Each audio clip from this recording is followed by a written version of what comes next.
What would you do if an alien mother begged you to take her child?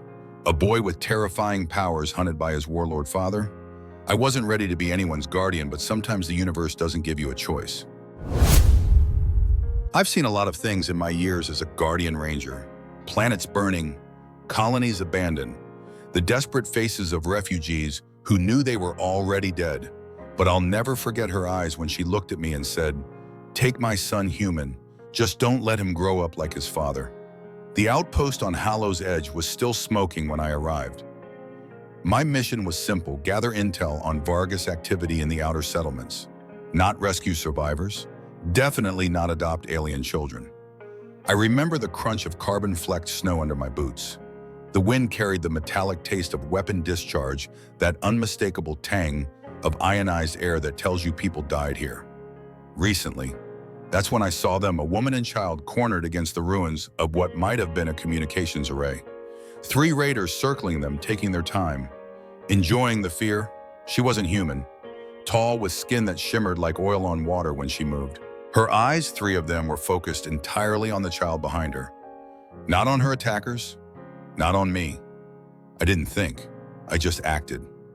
My first shot caught the nearest raider in the spine. Clean, quick. The second one managed to turn weapon half raised before my blade found his throat.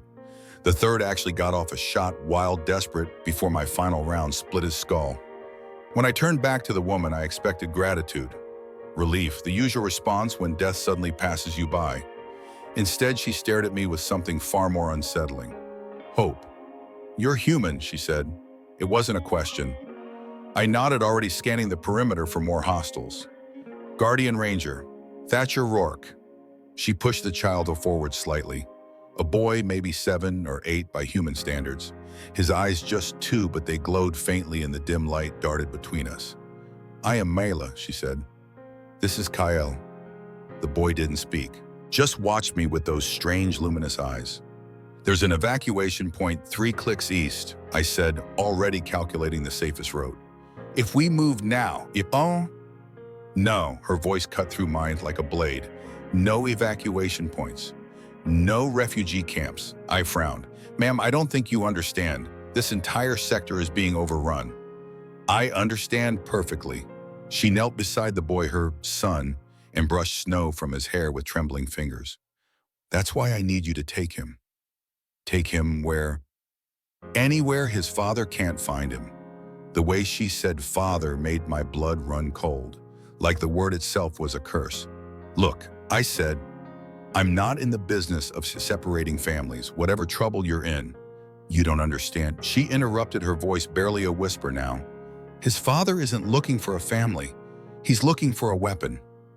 The boy Kyle flinched at that word, and for just a moment I swear the snow around his feet vibrated. "What do you mean, weapon?" I asked, though part of me already knew the answer. Some of the old guards still talked about the psionic wars, about children bred for their mental abilities, about the things they could do with nothing but thought and rage. Mila didn't answer my question. Instead, she asked one of her own. "Are you a good man, Thatcher Rourke?" No one had asked me that in a very long time. "I try to be," I said finally. She nodded as if that answer confirmed something important. "Then I'm trusting you with the only thing in this universe I care about." She turned to the boy and spoke in a language I didn't recognize, soft musical words that made the air between them shimmer. When she looked back at me, there were tears in all 3 of her eyes. "Can you keep him safe even if I can't come with you?" And that's when I realized this wasn't just a rescue. It wasn't even about survival. It was a transfer of hope, one she never expected to work. I should have said no. Should have insisted we all go together to the nearest Alliance outpost. Should have followed protocol. Instead, I knelt down until I was eye level with the boy. "Hey, Kale," I said softly. "My name's Thatcher. Your mom wants me to help keep you safe. Is that okay with you?" For a long moment, he just stared at me. Then very slowly, he nodded. I looked up at Mesla. "We all go. Together. I'm not separating a family." Relief and fear washed across her face in equal measure. "You don't understand what you're offering." "Probably not," I agreed. "But I understand what happens to people who get left behind." A sound in the distance, the distinct whine of Vargas skimmers, made us all tense. "We need to move," I said, checking my weapon. "Now." As we slipped into the shadow of the ruined buildings, I couldn't shake the feeling that I'd just made a decision that would change everything. I just didn't know how right I was. If you're enjoying this story of an unlikely bond forming against the backdrop of interstellar conflict, hit that like button and leave a comment below. What would you do if a stranger asked you to protect their child? Subscribe to hear what happens next as the Thatcher discovers exactly what makes young KL so special and so dangerous. Night fell quickly on Hallow's Edge. The three moons cast overlapping shadows that played tricks on your eyes, made you see movement where there was none, or worse, made you miss movement where there was. We found shelter in the ruins of what had once been a research station, half buried in snow, but the lower levels were intact. More importantly, the walls were thick enough to block thermal scans. Mela moved with a silent grace that reminded me she wasn't human. Sometimes when she thought I wasn't looking, her posture would shift, become almost regal. Then she'd catch herself, shoulders slumping, head bowed, like she was remembering to be afraid. Kyle hadn't spoken a single word since we'd left the outpost. Just watched everything with those unnervingly bright eyes. He doesn't talk much, I said, setting up a small heat source that wouldn't register on scans. Mila glanced at her son, who was examining the remnants of equipment left behind when the station was abandoned. He speaks when he needs to, she said. But words, they've been used as weapons against him. I nodded, understanding more than she probably realized. I'd seen enough child survivors to recognize the signs. How long have you been running? I asked. 6 cycles, she answered, since he was small enough to carry. 6 cycles. That was nearly 3 Earth years, a long time to be hunted. And his father, I kept my voice neutral, but Sila tensed anyway. Vasrik isn't looking for us because he wants his family back, she said bitterly. He wants what Kale can do, what he can become. And what is that exactly? Before she could answer, there was a crash from across the room. Kyle had dropped something, a piece of old equipment. It had shattered against the floor. The boy froze, his eyes suddenly wide with terror. He backed away from the broken object, hands raised as if warding off a blow. I'm sorry, he whispered. I'm sorry, I didn't mean to. The fear in his voice made my chest tighten. Whoever had hurt this kid was going to regret it if I ever found them. Mela rushed to him, kneeling before him but not touching him. It's all right, Kale. It was an accident. No one's angry. I moved closer deliberately, keeping my body language open, non-threatening. Hey, buddy, I said gently. It's just junk. Nobody cares about it. See? I picked up one of the broken pieces, then tossed it aside with an exaggerated shrug. Totally worthless. Kale's breathing gradually slowed, but his eyes, they changed. The glow had intensified, and I could have sworn there were flickers of energy dancing around his pupils. Why don't you go explore the next room? Mila suggested. I need to talk to Thatcher for a moment.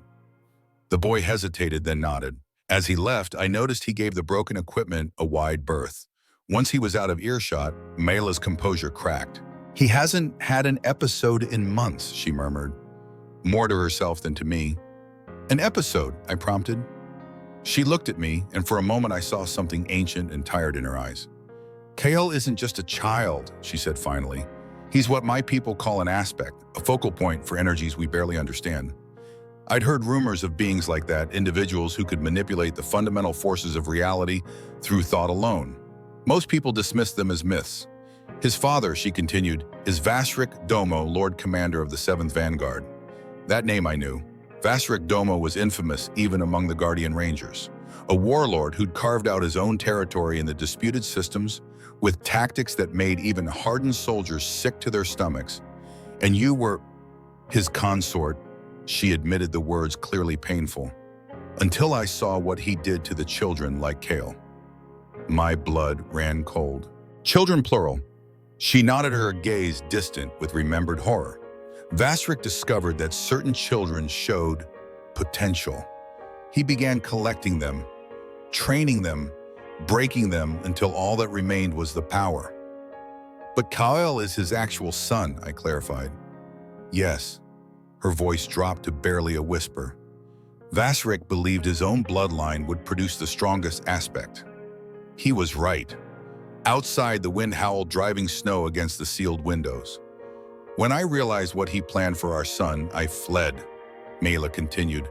That made me a traitor to the vanguard. You didn't betray a leader, I said. You chose a child over a throne.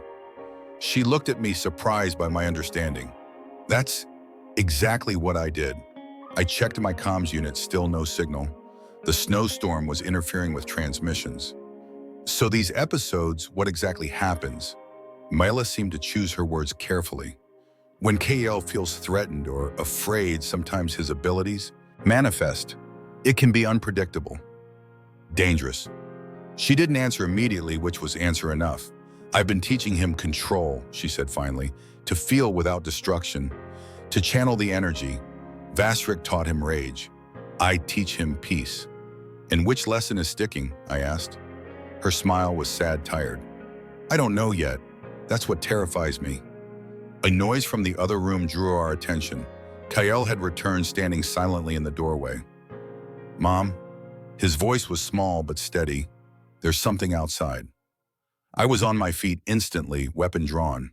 Stay here, both of you. The upper level of the research station had partially collapsed, creating a natural observation point. I crouched beside a jagged opening in the wall, scanning the snowy landscape. At first I saw nothing. Then movement. Dark shapes moving against the snow, their movements too coordinated to be wildlife. Vargas trackers, I swore under my breath. They must have picked up our trail before we reached the station. I returned to Mila and Kale, already calculating escape routes. We've got company, I said quietly. At least 5 of them approaching from the north. Fear flashed across Mila's face, but she quickly masked it for her son's sake. Are they his father's men? I asked. She shook her head. Mercenaries, probably. Vasrik offers bounties for information about us. Dead or alive. Her silence told me everything I needed to know. I checked my ammunition. Not enough for a prolonged firefight. We'd have to be smarter than that. There's a maintenance tunnel, I said, recalling the station schematics I'd studied. It leads to a secondary entrance on the south side. If we can reach it undetected. I can help, Kale interrupted. We both looked at him, surprised. Help how, buddy? I asked cautiously. The boy's eyes met mine, and I saw something there that didn't belong in a child's gaze. A weight, a knowledge. I can make them not see us, he said simply. Mela knelt beside him, gripping his shoulders. Kyle, no.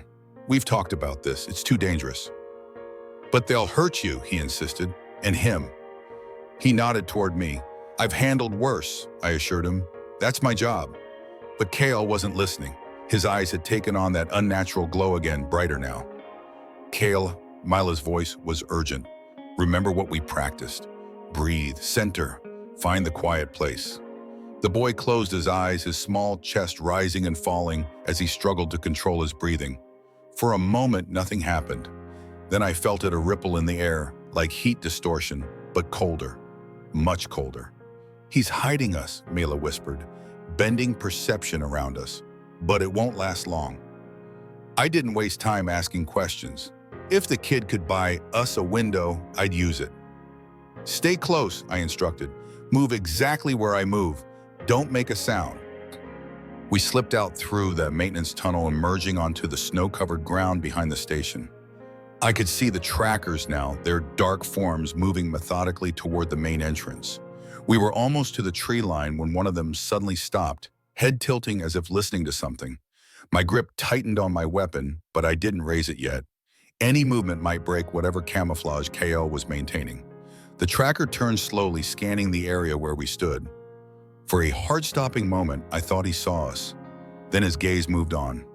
We reached the cover of the dense alien forest that surrounded the station. Only when we were deep among the towering trees did I feel KL's strange energy field dissipate. The boy stumbled, suddenly pale. I caught him before he fell. Whoa, easy there. I lowered him gently to sit against a tree trunk. Mila was at his side, instantly checking his pulse, his eyes. Too much, she murmured. It was too much for him. But Kyle was smiling weakly. I did it, he said. I kept us safe. Yeah, you did. I agreed, genuinely impressed. That was something else. As Malala tended to her son, I took the opportunity to scout ahead. We needed to put more distance between us and those trackers before they realized their quarry had slipped away. When I returned, Kale was asleep, his head resting in his mother's lap. "He'll be all right," she said, answering my unasked question. "He just needs rest." I sat beside them, keeping my voice low. "So that's why Vasrik wants him back. Why you've been running for 6 cycles." She nodded, gently stroking her son's hair. "What you saw was just a fraction of what he can do, what he will be able to do when he's older. And his father wants to turn that into a weapon." "His father wants to turn him into a weapon," she corrected. "There's a difference." We sat in silence for a while, listening to the distant sounds of the trackers searching the abandoned station. "You know," I said finally, "I've been wondering why you trusted me. Back at the outpost, you don't know me." Mila's eyes, all 3 of them, studied me with unnerving intensity. "I know enough," she said. "I know you're a guardian ranger. I know you fight for those who cannot fight for themselves." She hesitated, then added, "And I know what it looks like when someone is seeking redemption." That hit closer to home than I was comfortable with. "What makes you think I need redemption?" Her smile was knowing, almost sad. "Don't we all?" Before I could respond, Kale stirred in his sleep, murmuring words I couldn't understand. Mila whispered something back in their language, and he settled. "We should move at first light," I said, changing the subject. "There's an Alliance outpost about 2 days' journey from here. They can provide better protection than I can alone." "And then what?" she asked. More running, more hiding. I didn't have a good answer for her. One step at a time. As night deepened around us, I took first watch. Looking down at the sleeping child, I couldn't help but wonder what I'd gotten myself into. He looked so normal in sleep. Just a kid, not a weapon, not an aspect, just a boy who deserved a chance to grow up without fear. Maybe Mela was right about the redemption thing. Maybe that's why I couldn't walk away from this. Or maybe I just couldn't stand the thought of what would happen to them if I did. Either way, I'd made my choice. Now I had to live with it and ensure they lived too. If you're feeling the tension rising in our story, hit that like button and share your thoughts in the comments. What powers do you think Kale might develop next? Subscribe now to follow Thatcher, Mila, and Kale's dangerous journey as they face threats from all sides, including the incredible power growing within the boy himself. Morning came with a strange silence, the kind of quiet that makes you more nervous, not less. I watched Kale as he slept. His breathing had steadied during the night, his small face peaceful now. Hard to believe this kid could bend perception, maybe reality itself. Mila stirred, instantly alert. Another non-human trait. No gradual waking, just off and on like a switch. "The trackers," she whispered. "Gone," I replied. "For now, but they'll be back with reinforcements." She nodded, gently waking her son. Kale's eyes blinked open normal at first, then that faint glow returning and his consciousness took hold. "We need to move," I said, already packing what few supplies we had. The storm's passed. Good visibility means good hunting for tomorrow. We moved through the alien forest in silence. These weren't earth trees, though they served the same purpose. Tall, with bark like polished obsidian and leaves that shimmered between blue and purple. Beautiful, if you had time to appreciate it. I didn't. Every instinct told me we were being watched, followed. I kept KL between us, my senses stretched to breaking point. "Were you always a guardian ranger?" KL asked, suddenly breaking the silence. The question caught me off guard. "No, military first, special operations." "Were you always good?" Kids and their questions, always straight to the heart. "No," I answered honestly. "I was obedient until obedience cost me my soul." Mila glanced at me, something like recognition in her expression. "What happened?" Kale pressed. I hesitated. These weren't memories I shared, but something about the kids' directness demanded honesty. "There was a colony," I said finally, "suspected of harboring insurgents. My unit was sent to pacify the situation."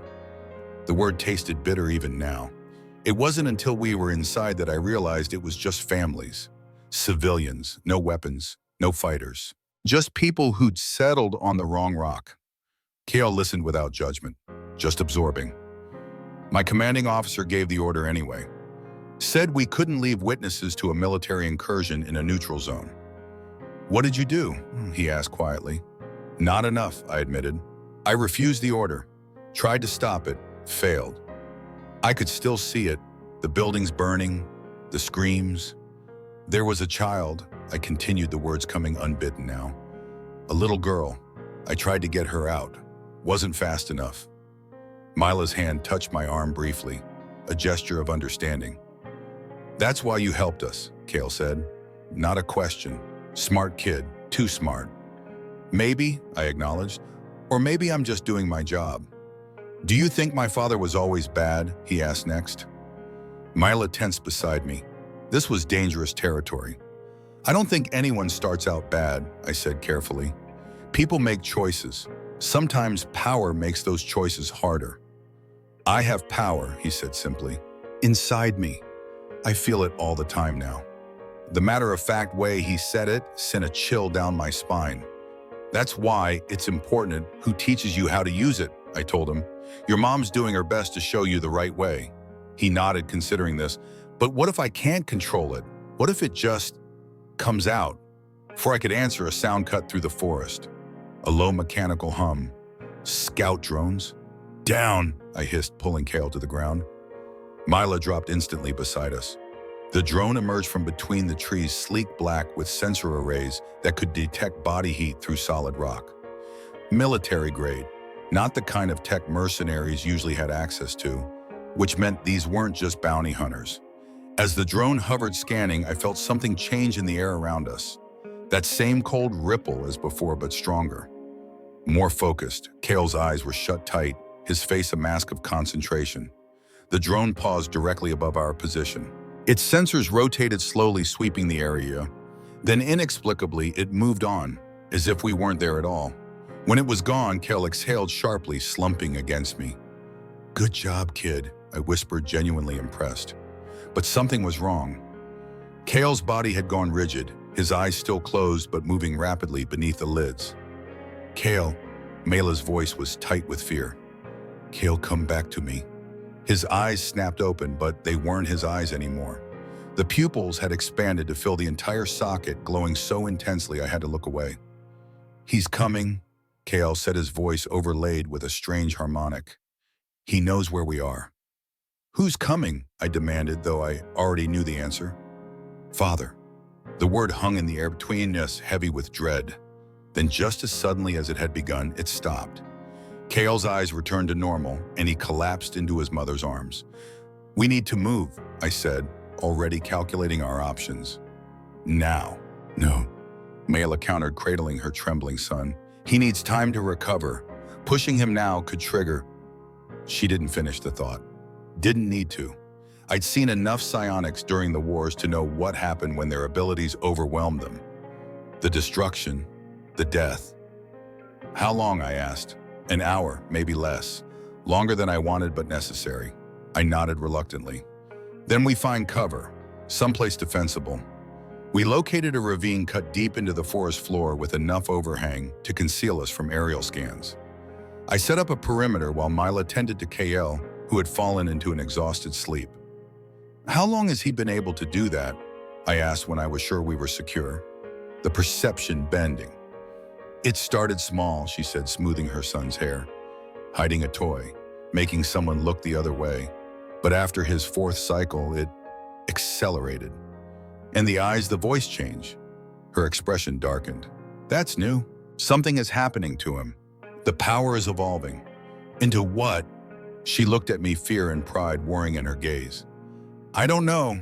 There are stories among my people of aspects who could reshape reality itself. Myths, I said dismissively. All myths have origins, Ranger Rourke. I couldn't argue with that. Is that why you asked if I could take him? I said, the pieces finally falling into place. You think he'd be safer with humans, less likely to develop these abilities? No, she replied. His abilities will develop regardless of where he is, but the Alliance has protocols for psionics, protection, training, and isolation, I added grimly. The Alliance's schools for psionic children were well-intentioned but fundamentally prisons. Gilded cages where extraordinary abilities could be studied, contained, and eventually weaponized, all in the name of security. Not so different from what Vasric wanted, just wrapped in prettier packaging. It would still be better than what his father plans, Mila insisted. And what about you? Why did you want to stay behind? She hesitated, her three eyes focusing on some distant point. I'm dying, Thatcher. The blunt admission stunned me into silence. My people bond with our children on a genetic level, she continued. When Kael's abilities began to manifest, they created instability in my own cellular structure. You're saying his powers are killing you? Not intentionally, she said quickly. But yes, the stronger he becomes, the more my body deteriorates. I struggled to process this. Does he know? No, and he can't, ever. Her intensity was startling. He already blames himself for too much. A rustling sound from the forest above us cut our conversation short. I motioned for silence, drawing my weapon. For several long seconds, nothing moved. Then a voice called out, male, confident, unsettlingly familiar. I know you can hear me, Ranger. I signaled to Mila to stay down with Kael, then raised myself just enough to peer over our shelter's edge. A man stood at the top of the ravine, human, wearing what appeared to be standard Alliance Ranger gear, but something was off about him. His posture too stiff, his smile too fixed. Guardian Ranger Thatcher Rourke, he called again. Identification CR 4872, Distinguished Service Record. Psychological evaluation tendency toward independent action, moderate survivor's guilt, high moral conviction. A chill ran through me. He was reciting my personnel file. You've accessed restricted Alliance records, I replied, keeping my weapon ready. That's a serious offense. The man's smile widened. Oh, I haven't accessed anything, Ranger. The boy showed me. My blood ran cold. What are you talking about? When your young charge reached out with his mind, he created a connection. A two-way street, if you will. I glanced back at Kael, still unconscious in his mother's arms. You're lying, I said, though doubt had already crept in. Am I? The man tilted his head in unnatural movement. Ask him about the dreams when he wakes. Ask him what he saw in his father's mind. Mila's expression confirmed my worst fears. This wasn't a bluff. What do you want? I demanded. Just the boy, the man replied casually. He belongs with his kind, with his father. Not going to happen. The man sighed, a theatrical gesture. I thought you might say that. A pity. Without warning, he raised his hand and the trees behind him came alive with movement. Soldiers, at least a dozen, their weapons trained on our position. I ducked back down, mind racing. Vasrik's elite guard, Mila whispered, her voice tight with fear. Not all of them, I countered it, counting exits, calculating odds. A full strike team would have moved in already. This is just an advance party. It's enough to kill us. She wasn't wrong. Kael stirred in her arms, his eyes fluttering open. For a moment, they were normal, and then that now familiar glow returned. Mom, he murmured, what's happening? Before she could answer, the voice from above called out again. Hello, son. It's been a long time. Kael's entire body went rigid. The air around us seemed to thicken, pressure building, like before a lightning strike. No, he whispered. No, no, no. Objects began to vibrate, small stones, loose dirt, the equipment in my pack. The telltale signs of psionic activity. Kael, Malala said urgently, gripping his shoulders. Look at me. Focus on me. But the boy's eyes were fixed upward toward the voice of the man he feared most. He's in my head, Kael gasped. I can feel him in my head. The vibrations intensified. A crack appeared in the stone wall beside us, spreading like a spider's web. Kael, listen to me, I said, crouching before him. Whatever connection formed, you can break it. It's your mind, your power. I can't, he choked out. It's too strong. Remember what I told you about choices, I pressed.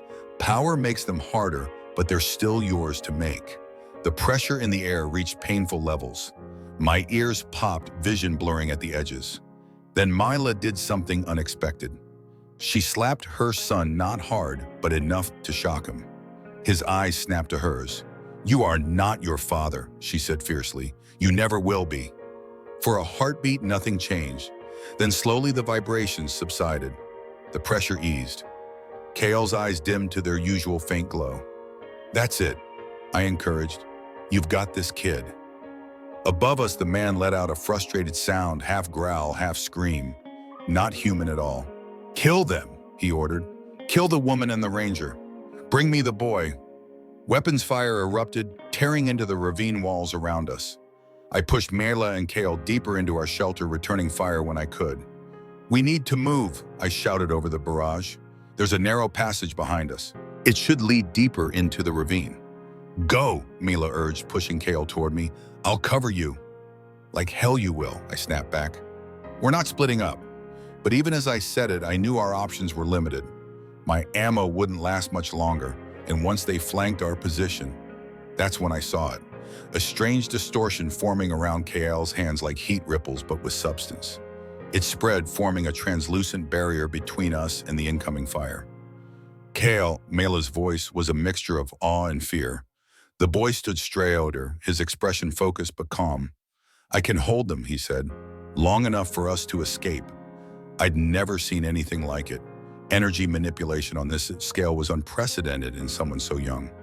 "Are you sure?" I asked him directly. He nodded, eyes fixed on the barrier he'd created. "I'm choosing," he said simply, "like you told me."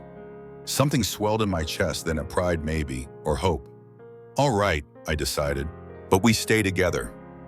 Let's move." We retreated down the narrow passage, Kale maintaining his energy shield as we went. Each time the soldiers adjusted their angle of fire, the shield shifted to match. It wasn't until we'd put considerable distance between us and our attackers that Kyle finally let the barrier drop, staggering slightly from the effort. That was, I searched for the right word, impressive. The ghost of a smile touched his lips. "I've never done that before." "Your abilities are evolving rapidly," Mela said, concern evident in her voice.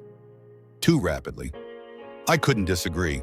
The rate of progression was alarming. At this pace, who knew what he'd be capable of in a week, a month? "We need to find someplace safe," I said, "on an Alliance outpost, somewhere off the grid." Mela looked at me surprised. "I thought you wanted to bring us in." That was before I realized what KL could do, I admitted. The Alliance would never let him remain free once they understood his potential. "Then where?" I hesitated, then made a decision I'd probably regret. "I know a place, a settlement called Havenspire. Independent, well-defended, and they don't ask too many questions." "You trust these people?" she asked. "I trust their self-interest, I replied honestly. "They've stayed independent this long because they're careful about who they antagonize. They won't hand us over to Vasrik or the Alliance." "How far?" "3 days on foot. Less if we can acquire transportation." Kale, who had been listening silently, suddenly tensed. "They're coming." No sooner had he spoken than we heard the distinctive sound of pursuit boots on stone, the mechanical whir of weapon systems powering up. "Keep moving," I ordered. "Don't stop for anything." We ran deeper into the labyrinth of ravines, trusting Kale's growing sensitivity to warn us of immediate danger. Twice he pulled us into hiding just moments before search parties passed. By nightfall, we'd reached the edge of the forest. Beyond it lay a vast plain of tall, swaying grass, no cover, but no place for an ambush either. We crossed at night, I decided. Use the darkness for cover. While we waited for full darkness, I took stock of our situation. Low on supplies, one rifle with dwindling ammunition, a dying woman, a child with untested powers, and a ranger with a guilty conscience. Not exactly the makings of a successful escape plan. Mila sat beside me, her gaze on Kale, who stood a short distance away, practicing making small objects float. "He's never been able to manipulate matter before today," she observed quietly. "Only perception, minds." "The stress is accelerating his development," I suggested, "or his father's presence." She looked troubled. "The connection works both ways, is that?" Proxy said. "What if Vasrik is somehow influencing him, pushing his abilities intentionally?" It was a disturbing thought, but not an implausible one. "Then we need to put as much distance between them as possible," I said grimly. Darkness fell fully and we began our crossing of the plain. The grass rose well above Kale's head, nearly reaching my shoulders. Perfect for a concealment, but slow going. We were halfway across when Kale stopped, suddenly his body going rigid. "What is it?" I whispered, scanning the darkness. "Something's wrong," he said, his voice strained. "I feel strange."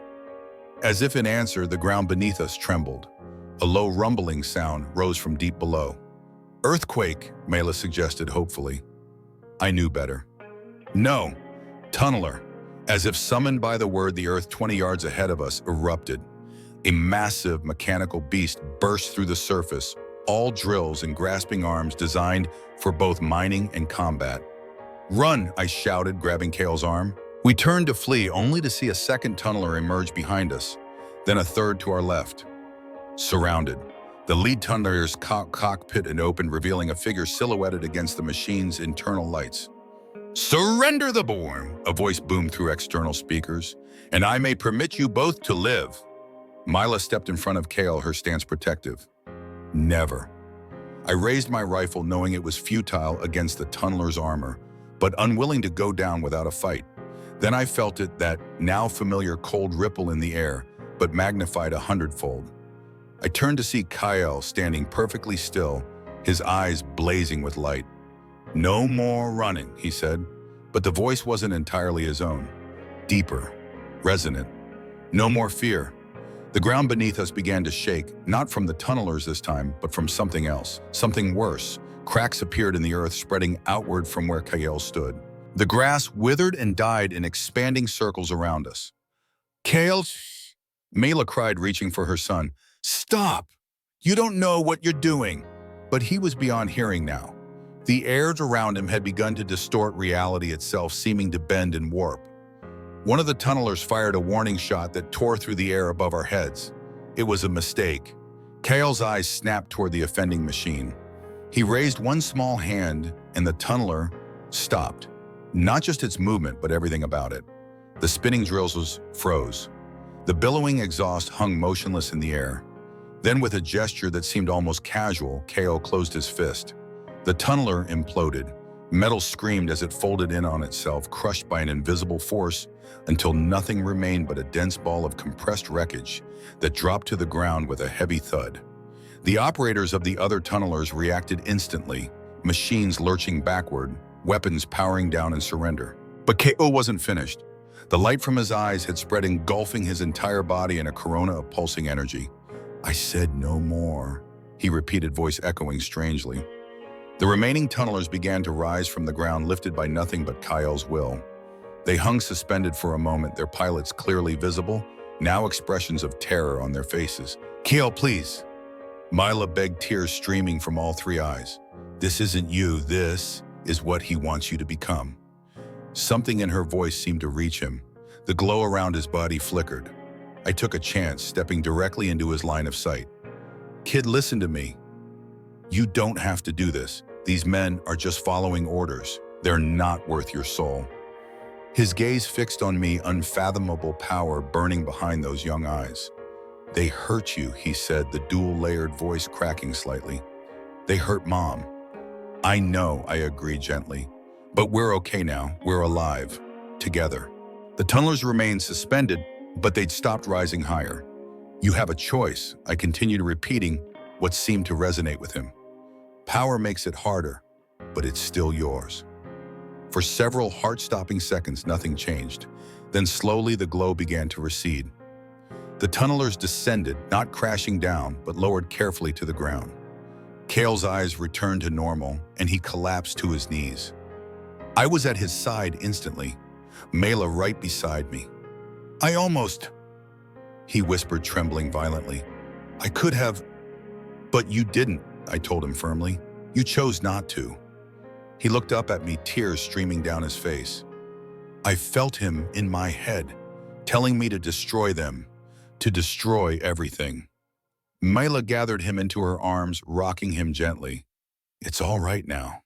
He's gone. But we all knew that wasn't true. Whatever connection had formed between Kale and his father, it was growing stronger.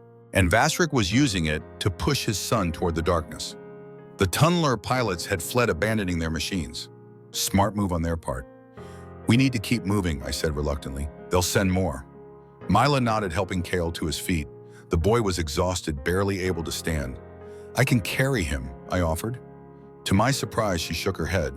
No, he needs to walk on his own, to remember he's still human. I didn't argue. As we continued across the plain, I couldn't help but wonder what I'd witnessed back there. Not just power, but power on a scale I'd never thought possible. If this was what KL could do now, at such a young age and with limited training, what would he become when he reached maturity? And more importantly, who would he become? The questions haunted me as we walked through the night stars wheeling overhead, each step taking us closer to Havenspire and whatever fate awaited us there. If you're as shaken as I am by what KL just revealed, hit that like button and leave your predictions in the comments. Do you think he'll be able to control these incredible powers? Or will his father's influence win out? Subscribe now and join us for the next part, where Thatcher and Mela make a desperate gamble at Havenspire that could change everything. Dawn broke as we reached the outskirts of what had once been a thriving agricultural zone. Now it was a patchwork of abandoned fields and half-collapsed structures, the ghost of prosperity past. Kale had finally become to exhaustion, and I carried him despite Mila's earlier objections. The kid was lighter than he looked, his body almost unnaturally warm against my chest. "We're getting close," I told Mila, nodding toward a distant ridge. "Havenspire sits just beyond those hills." She didn't respond immediately. When I glanced at her, I noticed the slight tremor in her hands, the pallor beneath her shimmering skin. "You need rest," I said, concern creeping into my voice, despite my efforts to sound professional. "What I need is irrelevant," she replied, eyes fixed on the horizon. "Keep moving. I've met a lot of stubborn people in my time. Soldiers who fought with gut wounds, colonists who rebuilt after losing everything. But Mila's determination existed on another level entirely. She was literally dying with each step, and still she pushed forward. For his part, KL remained deeply asleep. After his display of power on the plain, his body had simply shut down, a self-defense mechanism, Mila explained, preventing further damage. "Will he remember what happened?" I asked as we picked our way through an abandoned homestead. "Some of it," she said. "The emotional imprint, certainly. The details may blur." "Small mercies," I muttered. We walked in silence for a while, each lost in our own thoughts. Then Mila spoke again, her voice so soft I almost missed it. "I was wrong to think I could protect him alone." I didn't interrupt. This felt like a confession long in coming. "When I fled with him, I believed love would be enough," she continued, "that if I showed him kindness instead of cruelty, peace instead of power, he would choose differently than his father." "He did," I pointed out. He stopped. "He could have killed those men, but he didn't." "This time," she acknowledged, "but the connection grows stronger. I feel it. Soon I won't be enough to anchor him." The implication hung heavy between us. "That's why you trusted me," I realized. "You were looking for someone else to be his anchor." She nodded, her three eyes meeting mine with unsettling directness. "Humans have a resilience we lack, a stubbornness in the face of powers greater than yourselves. Some might call it stupidity," I said dryly. A ghost of a smile touched her lips. "Perhaps, but it's what Kyle needs now. Someone who will stand against the current even when it seems hopeless." "I'm just one man, Mela. One is all it takes sometimes." We crested the final hill and Havenspire came into view below us. From a distance, it didn't look like much, a collection of prefabricated structures and repurposed ships surrounded by a makeshift wall. But appearances could be deceiving.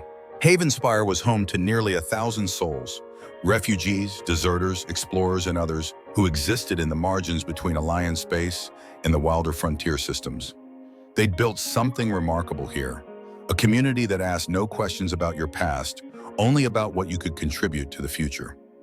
I'd helped them once years ago, dealt with a group of pirates who'd been preying on their supply lines. They owed me then. Or at least they wouldn't shoot me on sight. As we approached the main gate, Kale stirred in my arms. His eyes fluttered open normal at first, then quickly taking on their faint glow. "Where are we?" he murmured. "Somewhere safe," I told him, but for now. The gate, two massive slabs of salvaged ship hull, was closed as expected. A sentry post atop the wall tracked our approach, the glint of a rifle barrel visible. "Identify yourselves," a voice called down. I shifted Kyle's weight in my arms and replied, "Guardian Ranger Thatcher Rourke. I've come to call in a favor."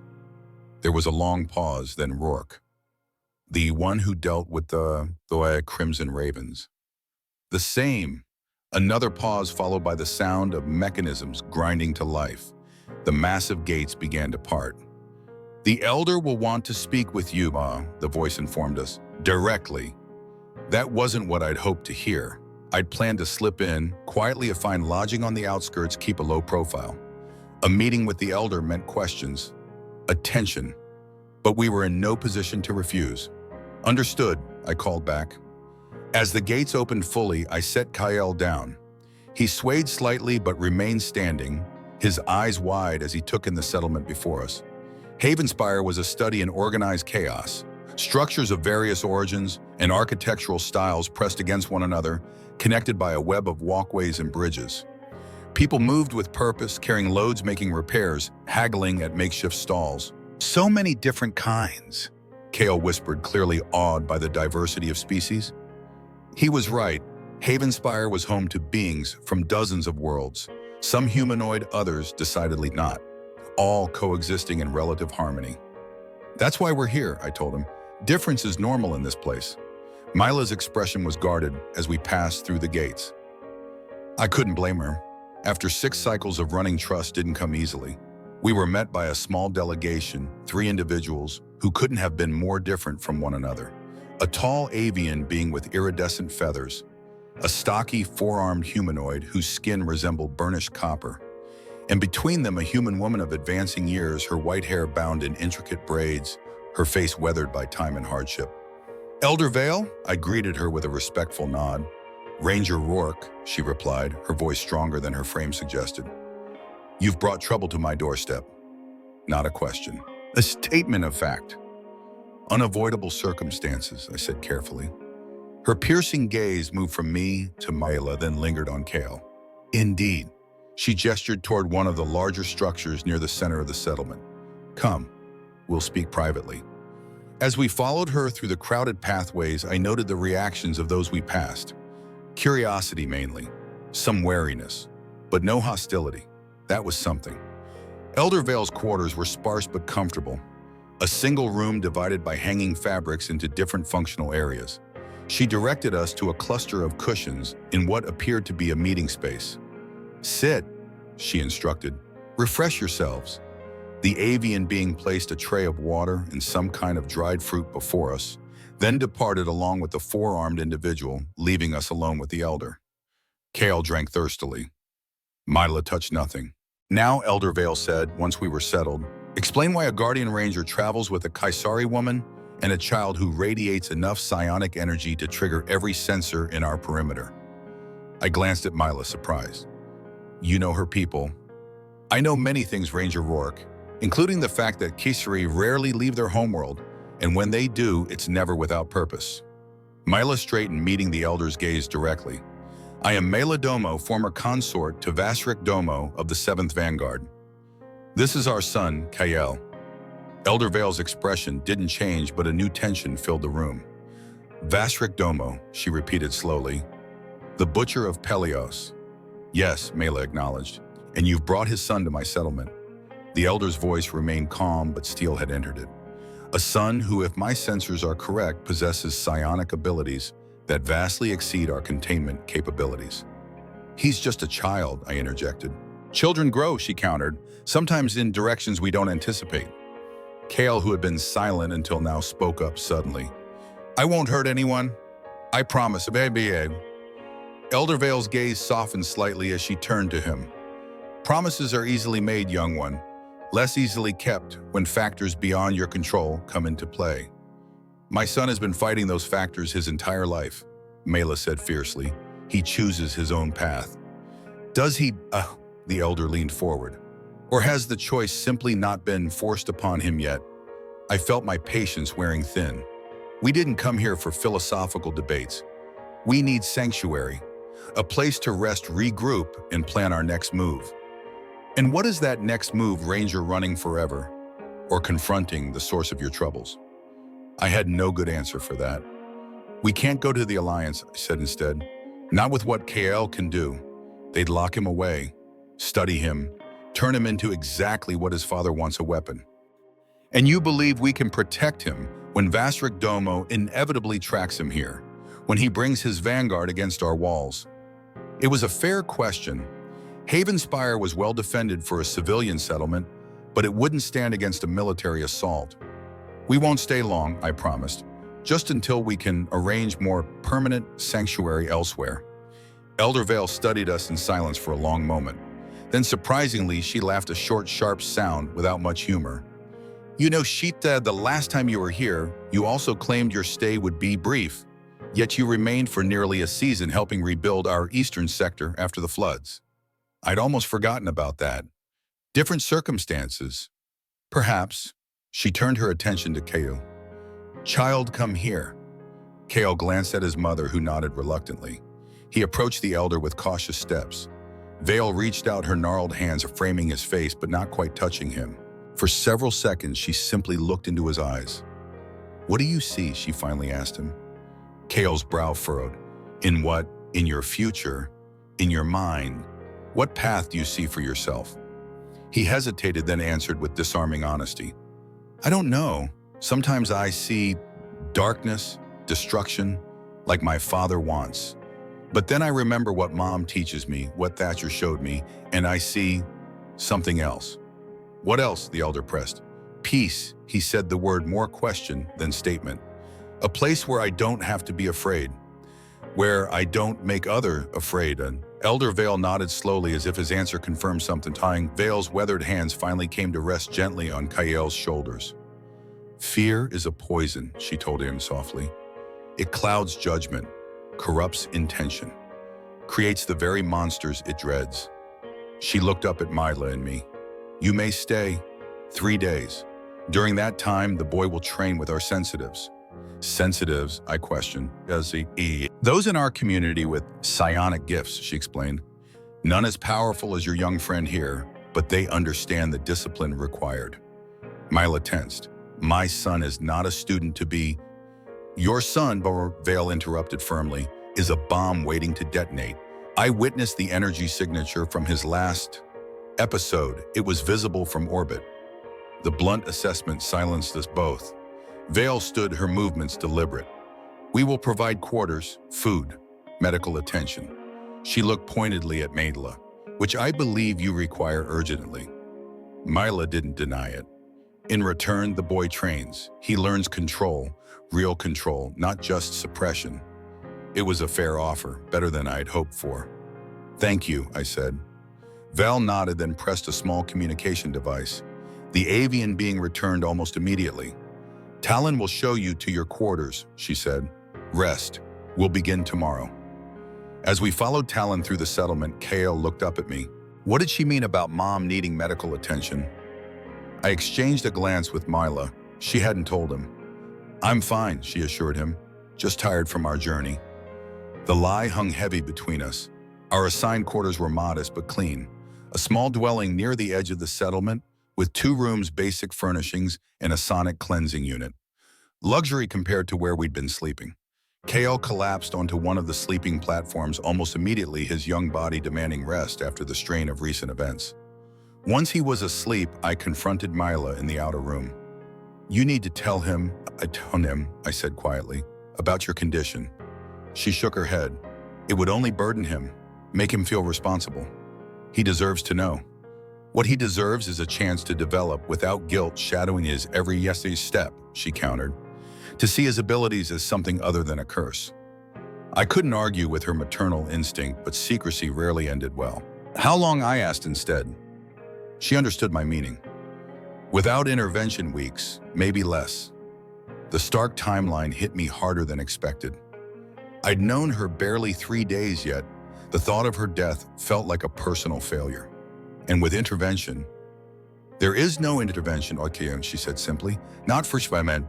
She must have seen something in my expression because she added, Don't pity me, Ranger. I've lived longer than I expected already.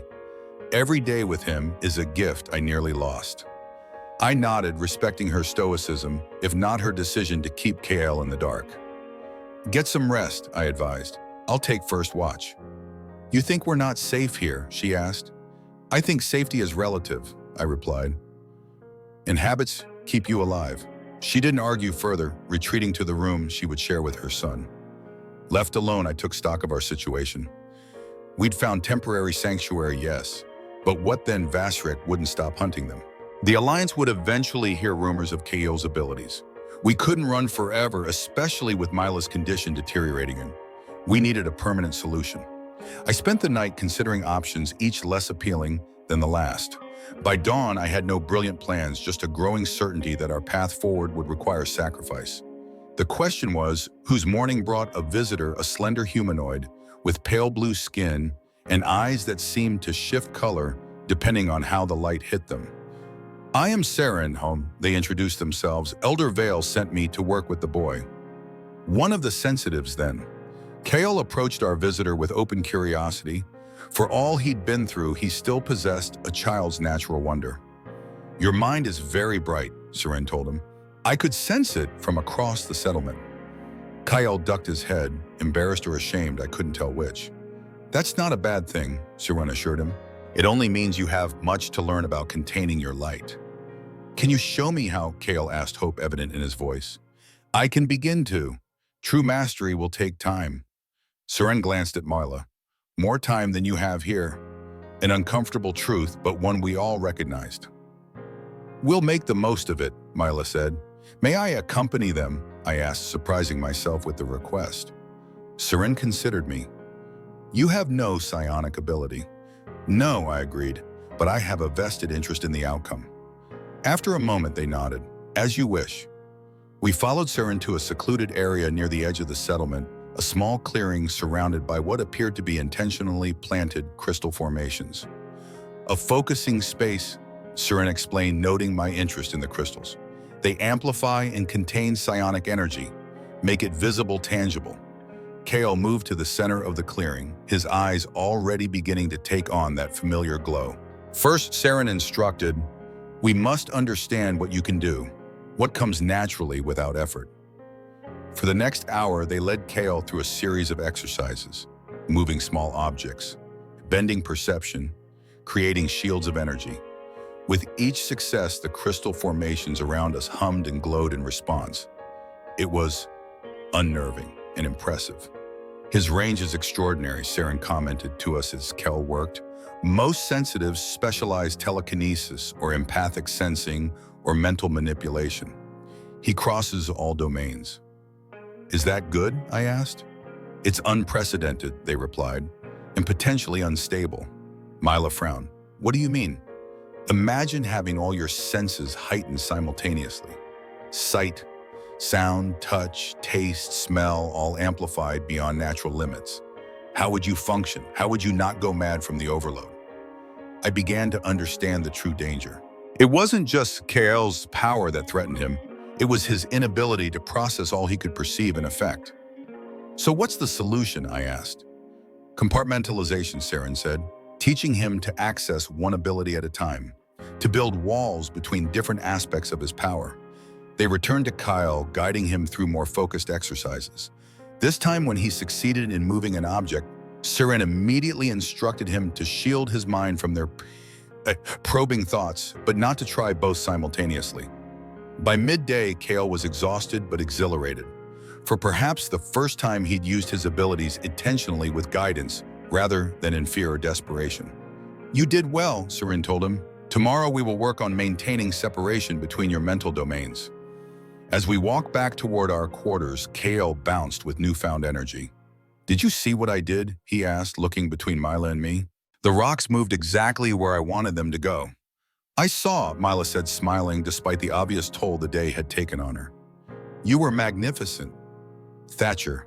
He turned to me, seeking my approval as well. Impressive stuff, kid, I acknowledged. But remember what Saren said about focus and control. His expression sobered slightly. I know.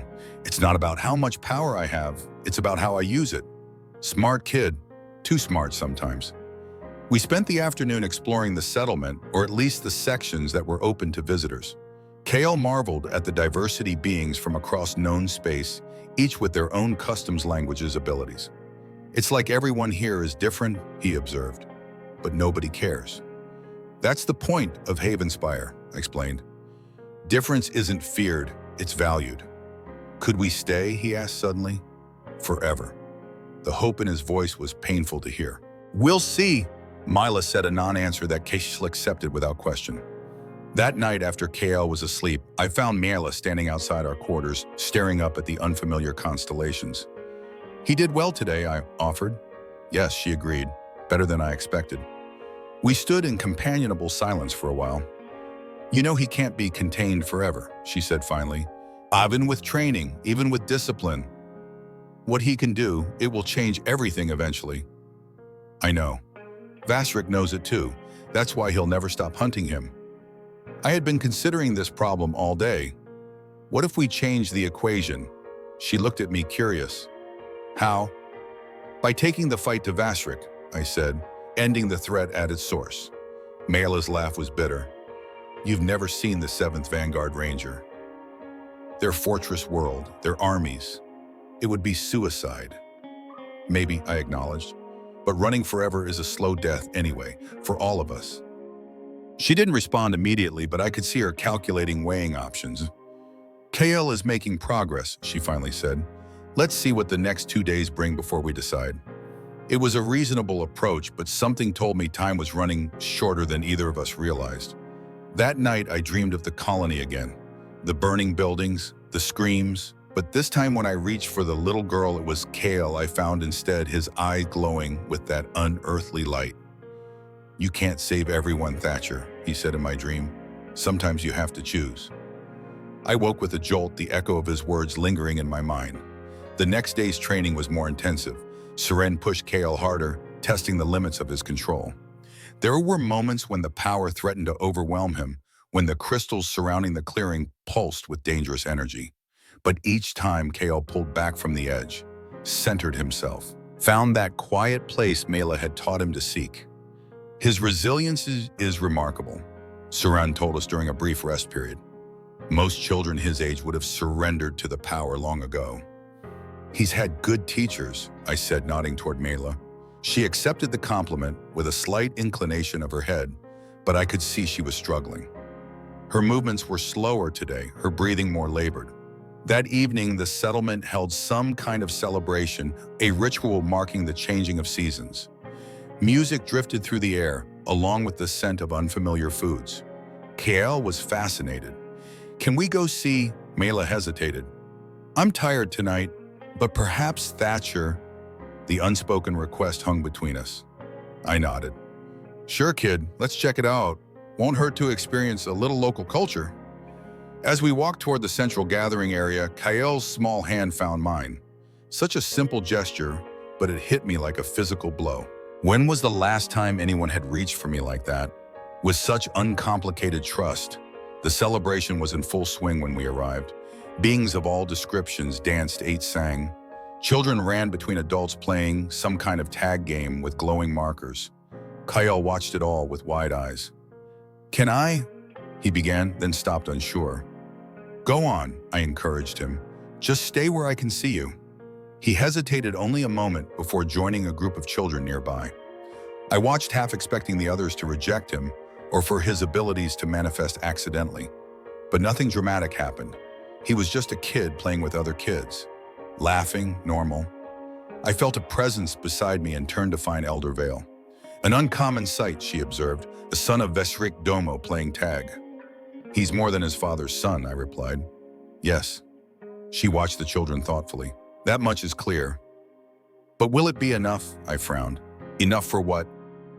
To save him from what he was born to become. Before I could respond, she changed subjects. Your companion did not join you. Milia needed rest, I said carefully. Vale's shrewd eyes studied me. She is dying, you know this. It wasn't a question. She hasn't told the boy, I said. A mistake. Vale sighed, but an understandable one. We watched the children play in silence for a while. The sensitive's report he has made remarkable progress, Vale said eventually, but 2 more days will not be enough. We know. What will you do when your time here expires? I had been considering our options all day. None seemed viable. I'm still working on that, I admitted. Vale smiled slightly. An honest answer, refreshing. A commotion among the children drew our attention. Two boys were arguing, their voices rising. Kale stood between them, hands raised placatingly.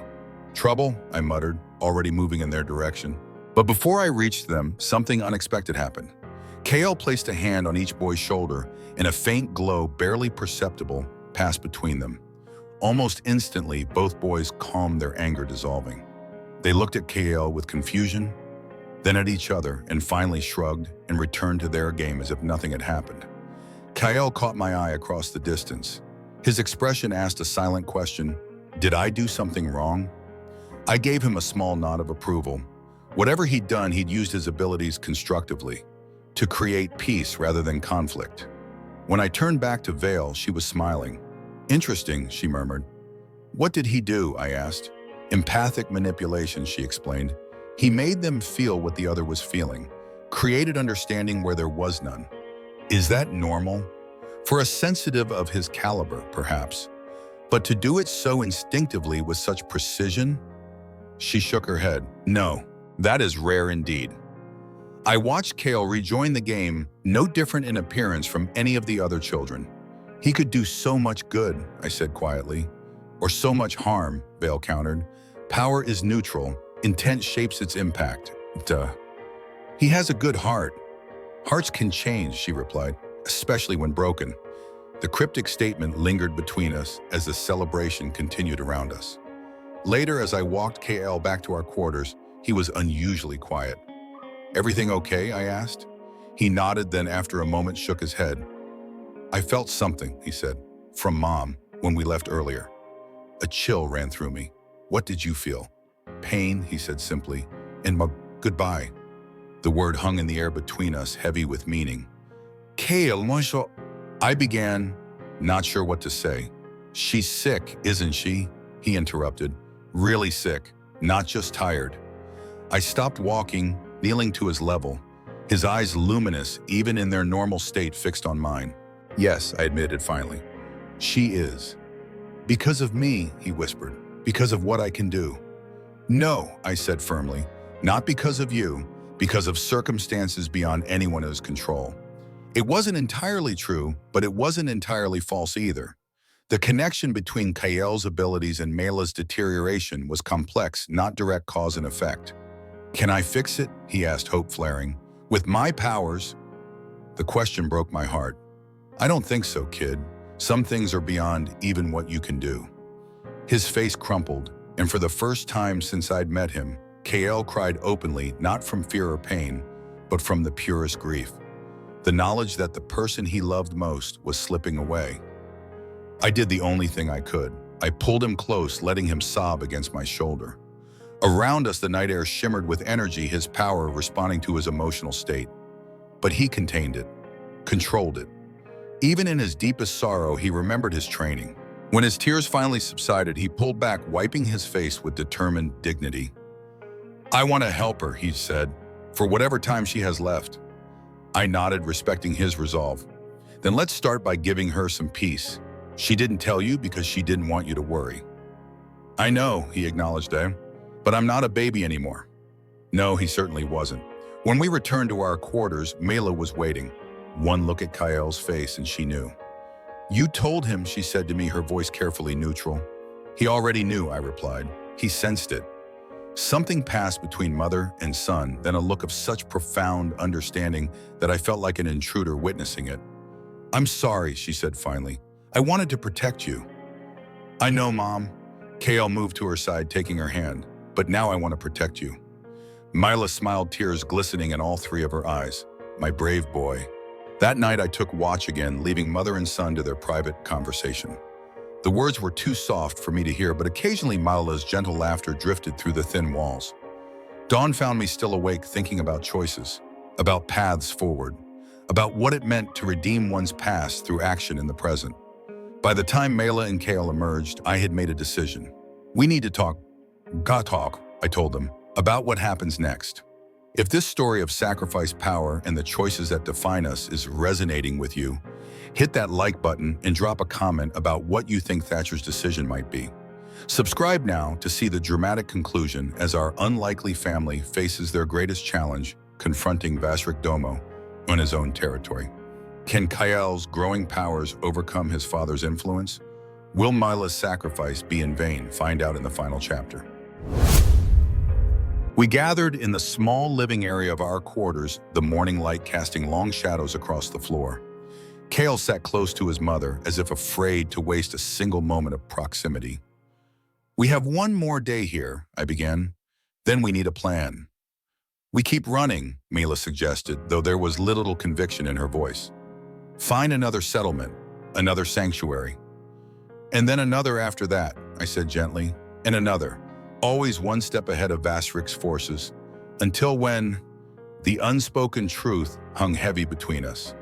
Until Mela was gone, until Kael was alone, except for me, a guardian ranger with a guilty conscience and no legal claim to an alien child. There's another option," I continued, "one I've been considering since yesterday." They both looked at me expectantly. "We take the fight to Vasric." Kael's eyes widened. Mila's narrowed. "That's suicide," she said flatly. "Maybe," I acknowledged. "But running guarantees only one outcome. Confronting Vasric at least gives us a chance to end this permanently." "End it how?" she demanded. "By getting ourselves killed, by delivering Kael directly to his father. By breaking the connection between them," I said. "Sirin explained it to me yesterday.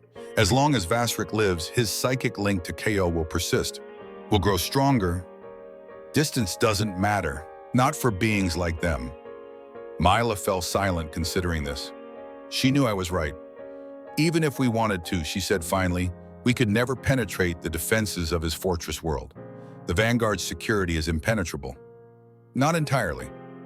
I pulled out my comms unit, displaying a schematic I'd accessed from the Alliance database. "Every system has vulnerabilities, even Vasric's." The schematic showed a detailed layout of the 7th Vanguard's headquarters, a massive fortress built into the side of a mountain on a remote world called Arcturus Prime. "How did you get this?" Mila asked, clearly shocked. "I have clearance," I explained. "Part of my role as a Guardian Ranger is to monitor potential threats to Alliance security. The 7th Vanguard qualifies." I zoomed in on a section of the schematic. "Here, a secondary entrance used for maintenance and supply deliveries. Security is lighter, relatively speaking." "Relatively speaking," Mila repeated skeptically. "Meaning what, 20 guards instead of 50? Automated systems instead of live soldiers," I clarified. "Predictable, hackable." "You make it sound simple," she said. "It won't be. Nothing worth doing ever is." Kael, who had been silent throughout this exchange, finally spoke. "I want to go." We both turned to him in surprise. "Kael, no," Mela began. "I'm tired of running," he said with unexpected firmness. "Tired of being afraid, of making you afraid." The conviction in his young voice silenced both of us. "As long as he's out there, he'll keep hunting us," Kael continued. "Keep trying to get inside my head. Make me like him." I was impressed by his clarity. The kid understood the stakes better than we'd given him credit for. "It's too dangerous," Mila insisted, though I could hear the uncertainty creeping into her voice.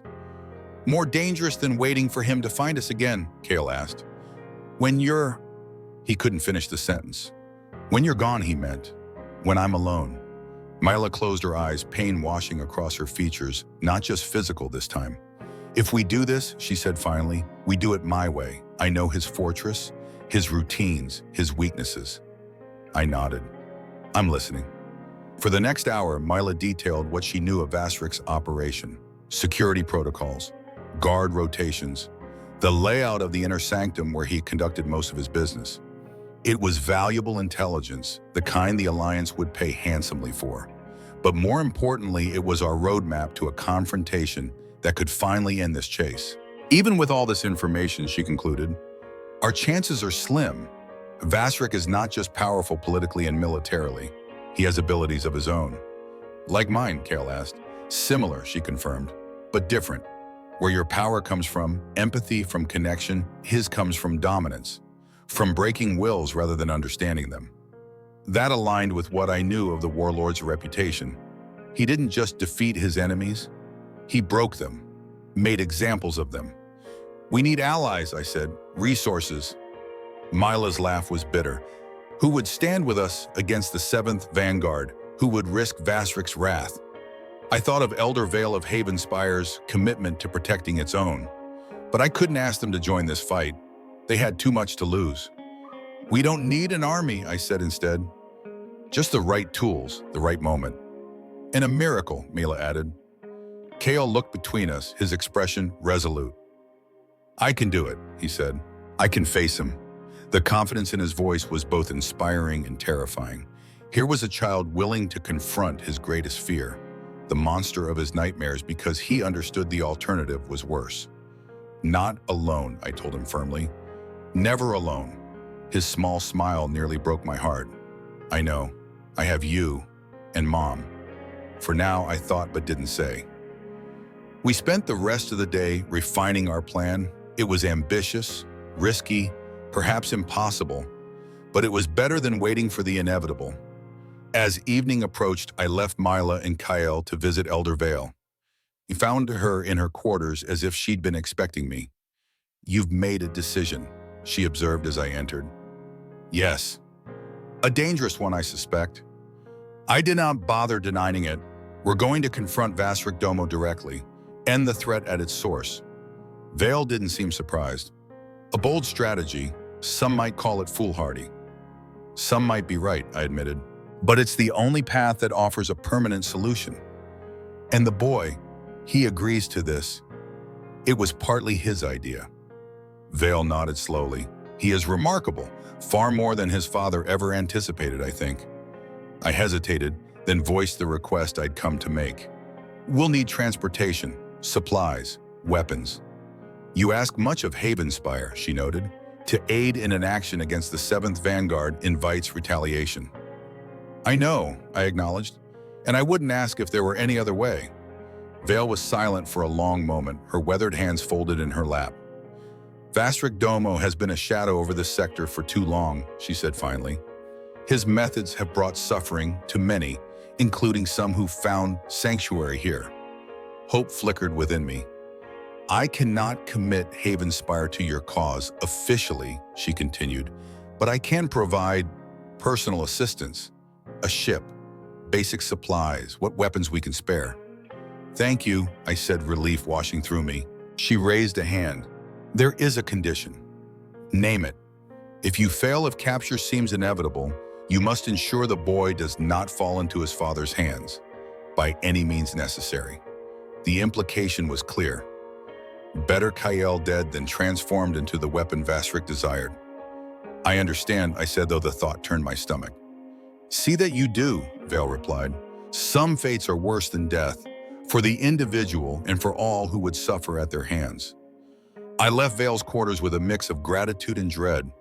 We had our resources, but also a terrible contingency I prayed we'd never need to implement. When I returned to our quarters, I found Mila teaching Kyle what appeared to be meditation techniques. They sat facing each other, eyes closed, an aura of calm surrounding them. I waited silently, not wanting to interrupt. After several minutes, they opened their eyes simultaneously. Kale noticed me first. Thatcher, he exclaimed. Mom's teaching me how to shield my mind, so Father can't find me as easily. Good thinking, I said, meeting Mila's gaze over his head. She looked exhausted but determined. Elder Vale has agreed to provide transportation and supplies. I told them we leave tomorrow night. So soon, Mila asked, though there was resignation rather than surprise in her voice. The longer we wait, the more time Vasric has to prepare, I pointed out. And the more time his connection to KL has to strengthen. She nodded, accepting the logic, if not embracing it. We spent the evening making final preparations.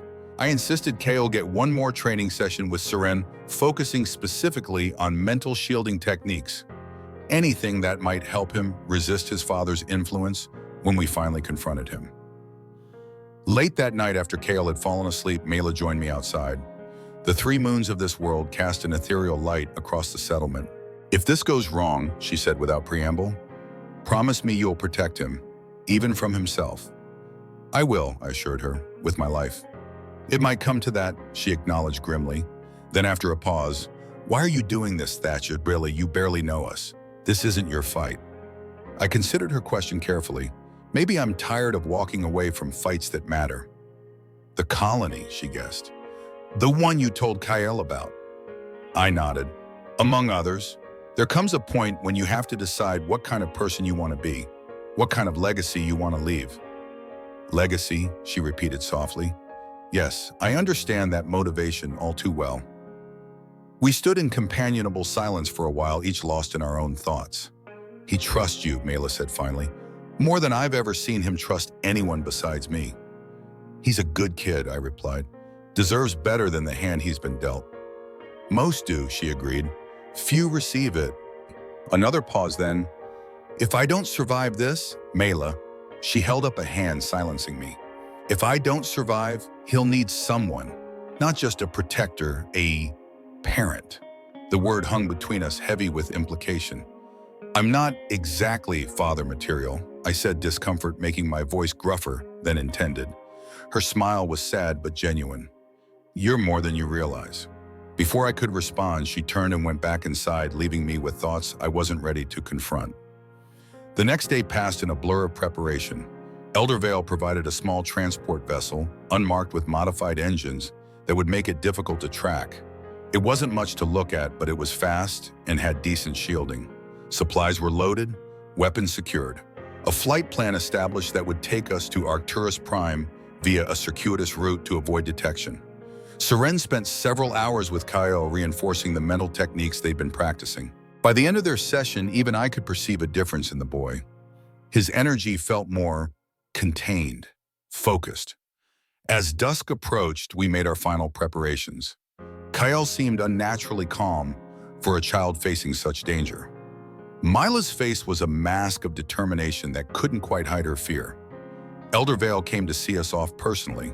She presented Kale with a small crystal similar to those used in the training area. For focus, she told him. When all else seems chaotic, this will help you find your center. He accepted it reverently, tucking it inside his clothing close to his heart. To Mila, Vale gave a vial of iridescent liquid. For the pain, she said quietly, when it becomes too much to bear. Mila nodded gratefully, though I noticed she didn't immediately store the vial. Instead, she held it thoughtfully as if considering its implications. To me, Vale gave a small device I didn't recognize. A disruptor, she explained. It creates localized interference in energy fields, including psionic ones. Will it work against Vasrik? I asked. Briefly, she cautioned. Perhaps long enough to gain an advantage. Use it wisely. With these gifts bestowed, Vale stepped back. May the void's currents guide you safely, she said formally. It was a traditional spacer's blessing, one I hadn't heard in years. We boarded the transport as night fell fully. Kale took one last look at Havenspire, as if committing it to memory. We'll come back, I told him, though I had no right to make such a promise. His smile suggested he knew that. Maybe, he said, if we survive. Such fatalism from a child should have been disturbing. Instead, it only strengthened my resolve to see this through, to give him a future where such thoughts weren't necessary. I took the pilot's seat, Mila beside me as navigator. Kyle strapped himself into one of the passenger seats behind us. Ready, I asked them both. Ready, they confirmed in unison. The engines hummed to life, and we lifted off, smoothly ascending through the atmosphere into the star-scattered void beyond. Our course was set, our destination, Arcturus Prime, our purpose to face the monster that had haunted our small found family since before I even knew them. As the transport accelerated to jump velocity, I caught Mela watching Kale's reflection in one of the viewport panels. The love in her gaze was unmistakable, as was the grief. She knew as I did that not all of us would return from this mission. The question was, which ones? If you're feeling the tension building for our final confrontation, hit that like button and leave a comment about whether you think Thatcher's plan will succeed or fail. Subscribe now for the epic conclusion of our story, where KL will finally face his father in a battle that will determine not just his future, but possibly the fate of entire star systems. Will Vasrik's dark influence prevail? Or will Kale's growing powers, guided by Thatcher and Mela's sacrifices, be enough to defeat him? The journey to Arcturus Prime took 3 days. 3 days of tense silence broken only by occasional conversation and Kale's training sessions. I taught him basic combat techniques, nothing complex, just enough to defend himself if necessary.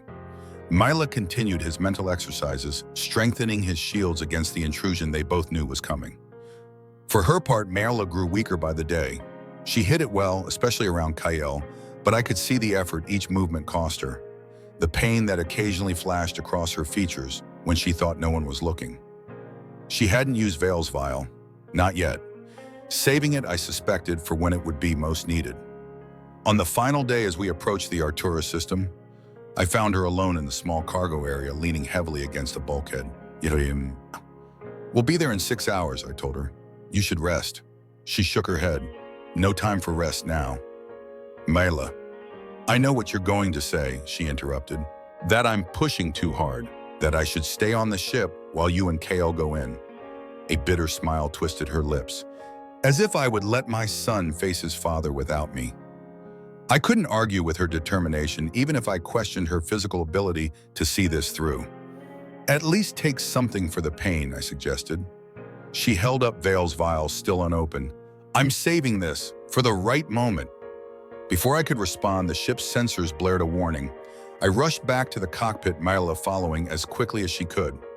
What is it? She asked as I scanned the readings. Patrol vessel, I replied grimly. Vanguard markings. Kale appeared in the doorway, his eyes wide. Have they seen us? Not yet.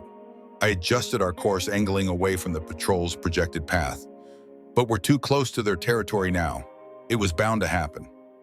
Our transport had decent stealth capabilities, but nothing that would fool a dedicated scan at close range. Options. Mila asked, all business despite her condition. I considered our position. We're still a few hours out from Arcturus Prime. We could try to outrun them. The sensors blared again. 2 more contacts had appeared. They're boxing us in, I realized. This isn't random. They knew we were coming. Mila's expression darkened. Vasrik. He must have sensed Kale's approach. I've been shielding, Kale protested. Like you taught me. It might not matter, she said gently. The connection between you, it grows stronger the closer you are physically. I made a quick decision. Change of plans. We go in hot, now. What? Mila looked at me like I'd lost my mind. There are our 3 patrol vessels out there. And probably more on the way, I agreed. If we try to be subtle now, we'll never make it to the surface. But if we punch through fast enough, create enough confusion, we might make it to the fortress before they can organize a proper response. She finished, understanding my logic.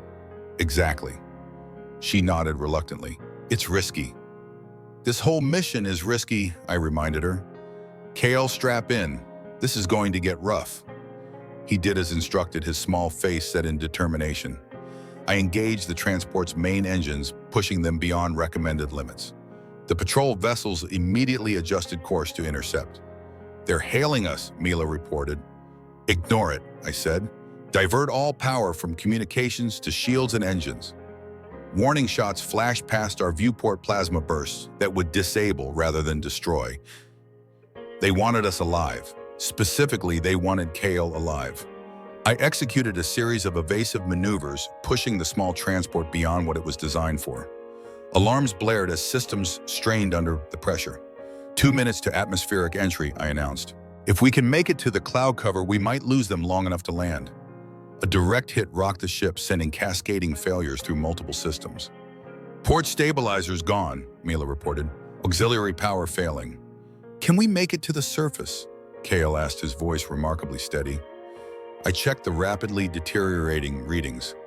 Yes, just not as gently as I'd hoped. Another hit. This one took out our rear deflectors. They're toying with us, Mila realized. They could disbow us completely if they wanted to. Vasrik's orders, I guessed. He wants to see what we'll do, how far we'll go. The atmosphere of Arcturus Prime enveloped us, the transport shuddering violently as damaged systems struggled to compensate for the stress of entry.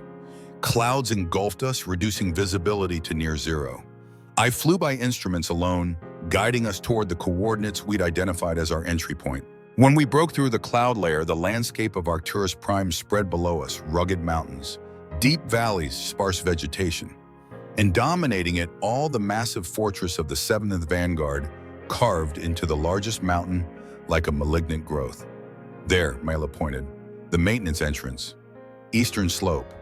I spotted it a relatively flat area with what appeared to be landing pads for supply vessels. Security would be tight, but it was our best option. Hang on, I warned. This landing won't be pretty. I brought the transport down hard on one of the pads that damaged stabilizers, causing us to skid dangerously close to the edge before coming to a stop. Everyone okay? I asked, unbuckling quickly. Mila nodded, though she was clearly in pain. Kale seemed shaken but unharmed. We need to move, I said.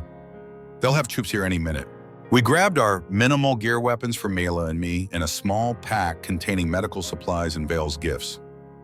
As we exited the transport, I set the engines to overload. Not enough to cause major damage, but enough to create a distraction.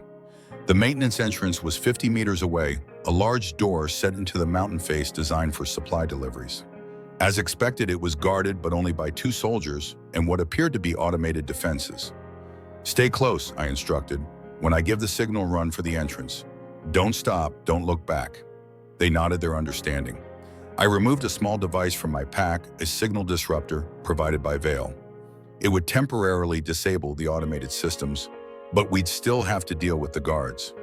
Ready? I asked us. They confirmed. I activated the disruptor in the transport's self-destruct sequence simultaneously. The effect was immediate. The automated defenses around the entrance went dark just as our transport erupted in a ball of flame and smoke. The guards, momentarily distracted by the explosion, turned away from their post. Now, I shouted. We ran, keeping low, using the confusion to cover our approach. I reached the guards first, taking one down with a quick strike to the back of the head. Mila, despite her weakness, handled the second measurement with surprising efficiency, a testament to skills I hadn't known she possessed. The door, I said urgently. Can you open it? She approached the control panel, inputting a series of codes. These are old, she warned, and they might have changed them. For a tense moment, nothing happened. Then, with a hydraulic hiss, the massive door began to slide open. Still valid, she said with grim satisfaction. Vasrik always was overconfident. We slipped inside just as alarms began to sound throughout the complex. The maintenance entrance led to a network of utility corridors, poorly lit, utilitarian, and hopefully less monitored than the main thoroughfares. Which way? I asked Mila. She oriented herself quickly. His chambers will be at the heart of the fortress, upper levels. Then we go up, I decided. We moved through the corridors as quickly as Mila's condition allowed, avoiding patrols when possible, neutralizing them quietly when not. Kale stayed between us, his eyes constantly scanning, occasionally warning us of approaching danger before any of our physical senses could detect it. After what felt like hours but was probably only minutes, we reached a service elevator that Mila assured us would take us to the upper levels. It's used by maintenance crews, she explained, less secure than the main lifts. As the elevator ascended, Kale suddenly doubled over, hands clutching his head. Kale Ma. Mila knelt beside him, her own pain momentarily forgotten. What is it? He knows, Kale gasped. He's in my head, trying to find us. I crouched next to him. Remember your shields, like Saren taught you. The boy nodded, his face contorted with effort. Slowly, the pain seemed to recede. He's strong, Kale whispered, stronger than I remembered. But so are you, I reminded him, and you're not alone. The elevator came to a stop, doors opening onto another corridor. This one was different, better lit with actual decorative elements. We were getting closer to the heart of Vasrik's domain. Mila took the lead, now her familiarity with the fortress is proving invaluable. She guided us through a series of less traveled passages, avoiding the main halls where security would be heaviest. His private chambers are just ahead, she said finally, her voice barely above a whisper. Through that archway. I peered around the corner. 2 guards stood at attention before an ornate door, heavily armed and alert. We can't take them quietly, I assessed, not without raising an alarm. We don't need to, Kale said unexpectedly. Before either of us could stop him, he stepped into view of the guards. Kalo, Mila hissed, reaching for him too late. But something strange happened. The guards looked directly at Kale, then at each other, then back to the empty space where Kale appeared to stand.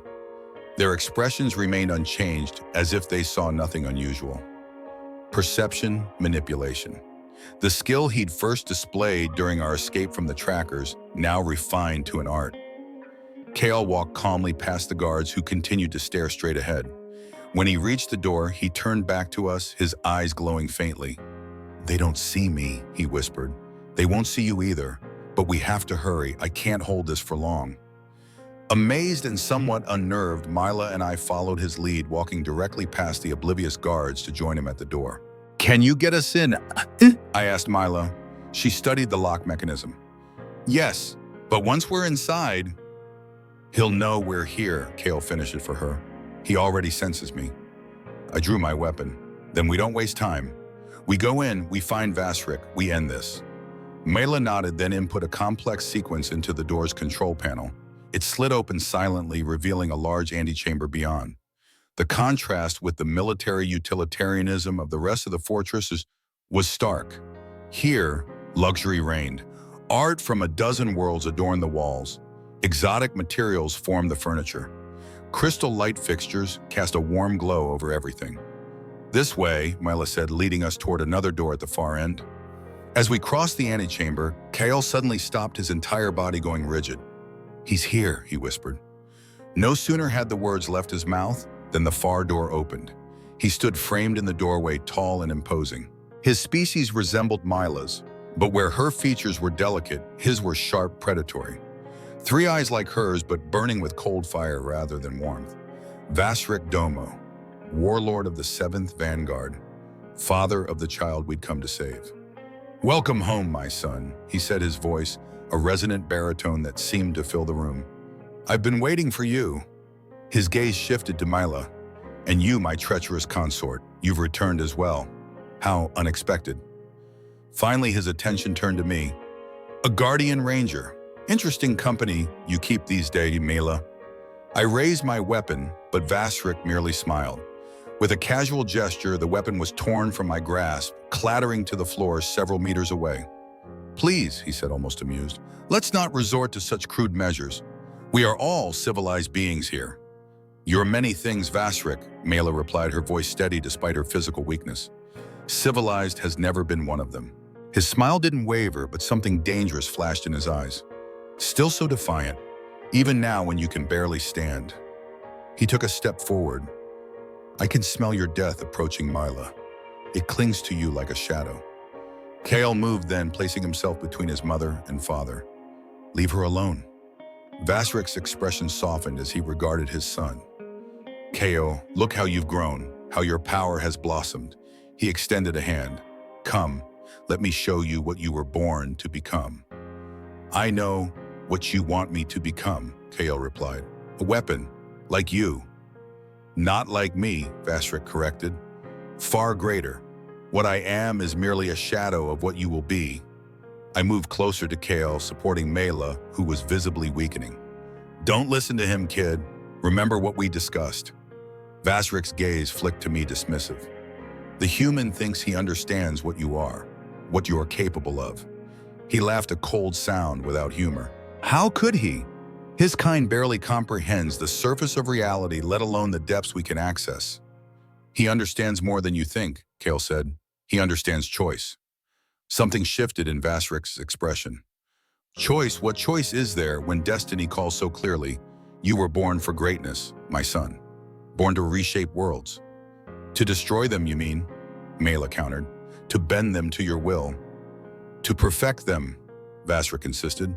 "To bring order where there is chaos. Purpose where there is meaninglessness." He took another step forward, his presence seeming to fill more space than his physical form should allow. "Your mother has poisoned your mind with weakness," he told Kyle, "with notions of restraint and compassion. But these are chains, not virtues. They bind your true potential."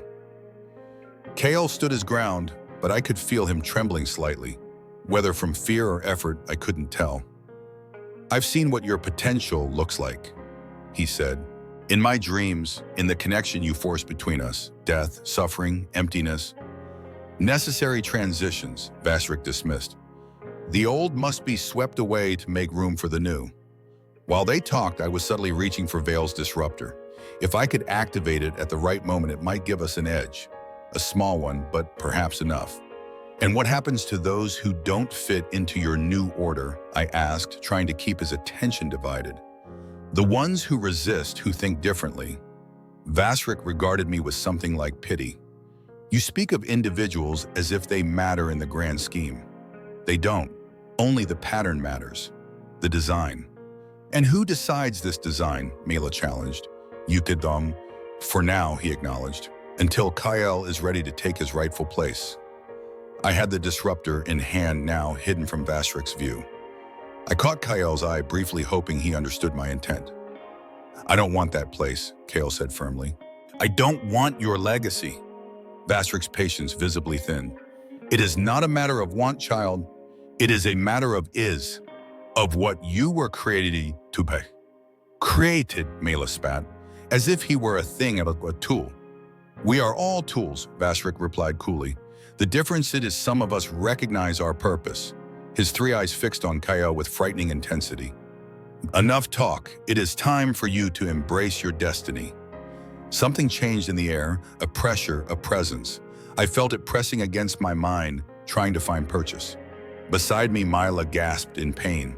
Kyle staggered slightly, his hands rising to his temples. No, he whispered. Get out of my head.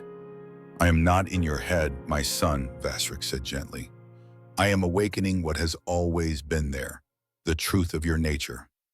The pressure intensified. Objects around the room began to vibrate. The very air seemed to thicken, making breathing difficult. Now, Thatcher, Mila cried. I activated the disruptor. For a heartbeat, nothing happened. Then, like a wave crashing outward, energy pulsed from the device. The pressure vanished. The vibrating objects fell still. Vasrik's eyes widened in genuine surprise. What is this? I didn't waste the moment. I lunged for my fallen weapon, treating it to bear on the warlord. It's called leveling the playing field, I told him. Fury twisted his features. You dare, I fired. The energy bolt should have struck him dead center. Instead, it veered at the last moment, striking the wall behind him. The disruptor's effect was already fading. A valiant effort, Vasrik said, his composure returning, but futile of style. With a gesture, he sent me flying backward, crashing into a decorative column with bone-jarring force. Pain exploded across my back and shoulders. My vision blurred. Through the haze, I saw Mela rush to Kale's side. The boy was still fighting Vasrik's mental intrusion, his face contorted with effort. Focus, Kale, she urged him. Remember what Saren taught you. Find your center. Listen to your mother, child, Vasrik mocked. Hide behind your shields. It will only make your eventual surrender sweeter. I struggled to my feet, using the broken column for support. Vale's disruptor was spent, but we weren't done yet. Not while we still breathed. You've lived in fear for so long, Vasrik continued, addressing Kyle directly now.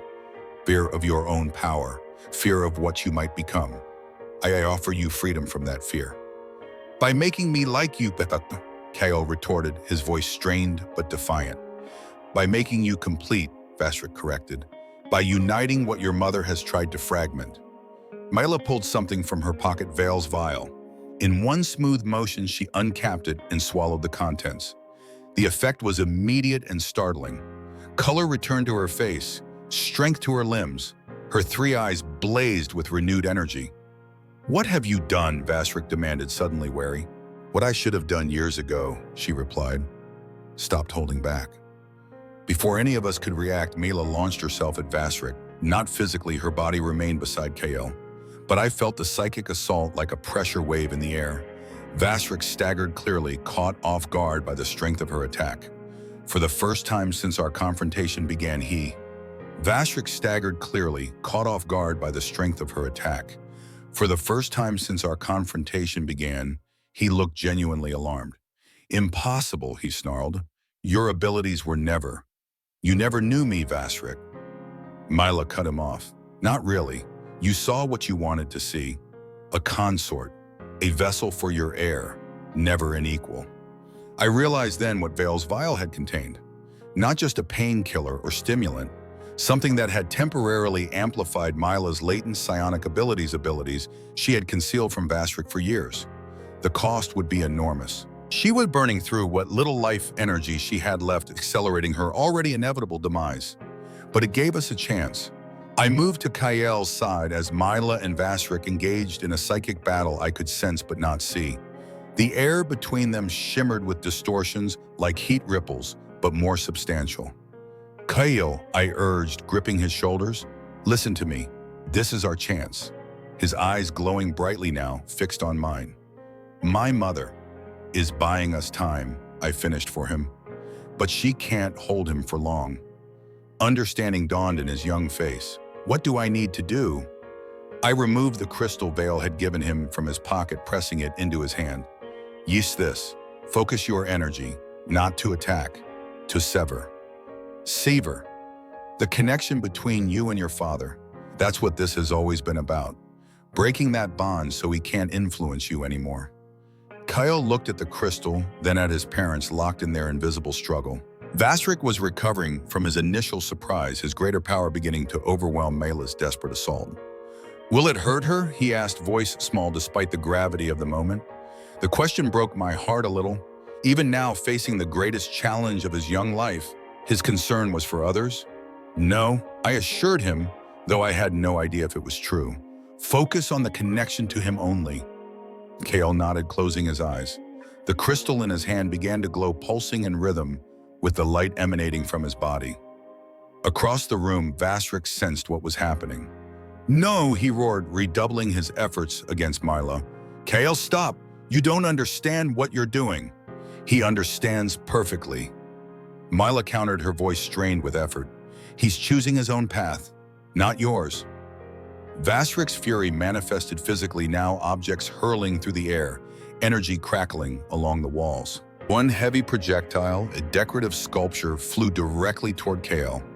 I intercepted it, taking the impact on my shoulder with a grunt of pain.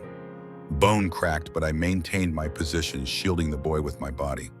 Keep going, kid, I encouraged through gritted teeth. You're doing great. The crystal's glow intensified, becoming almost too bright to look at directly. Kael's face was a mask of concentration, sweat beading on his forehead from the effort. Vasrik abandoned subtlety, entirely launching a full psychic assault that sent Mayla to her knees. Enough of this, he snarled, advancing on us with predatory intent. You've wasted enough of my time. I stood between him and Kael, knowing I was hopelessly outmatched, but determined to buy every second I could. He's not yours anymore, I told the warlord. He never really was. Vasrik's laugh was cold and dismissive. A human concept, ownership, possession.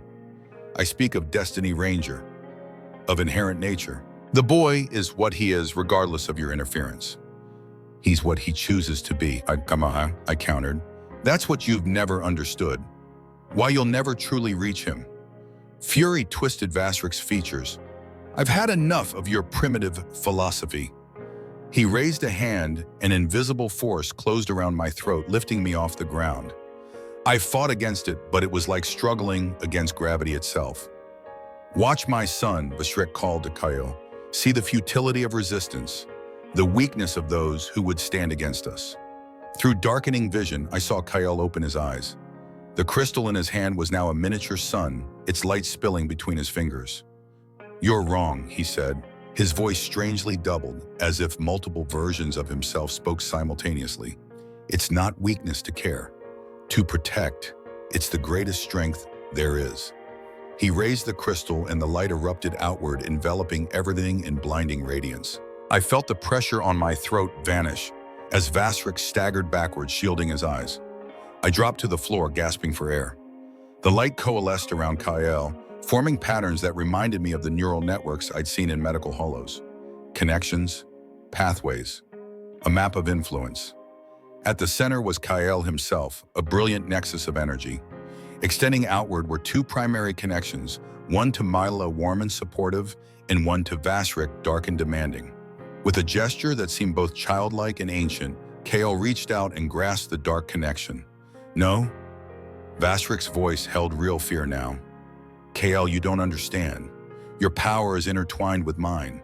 Break that connection and you diminish yourself. Maybe too, Kael acknowledged.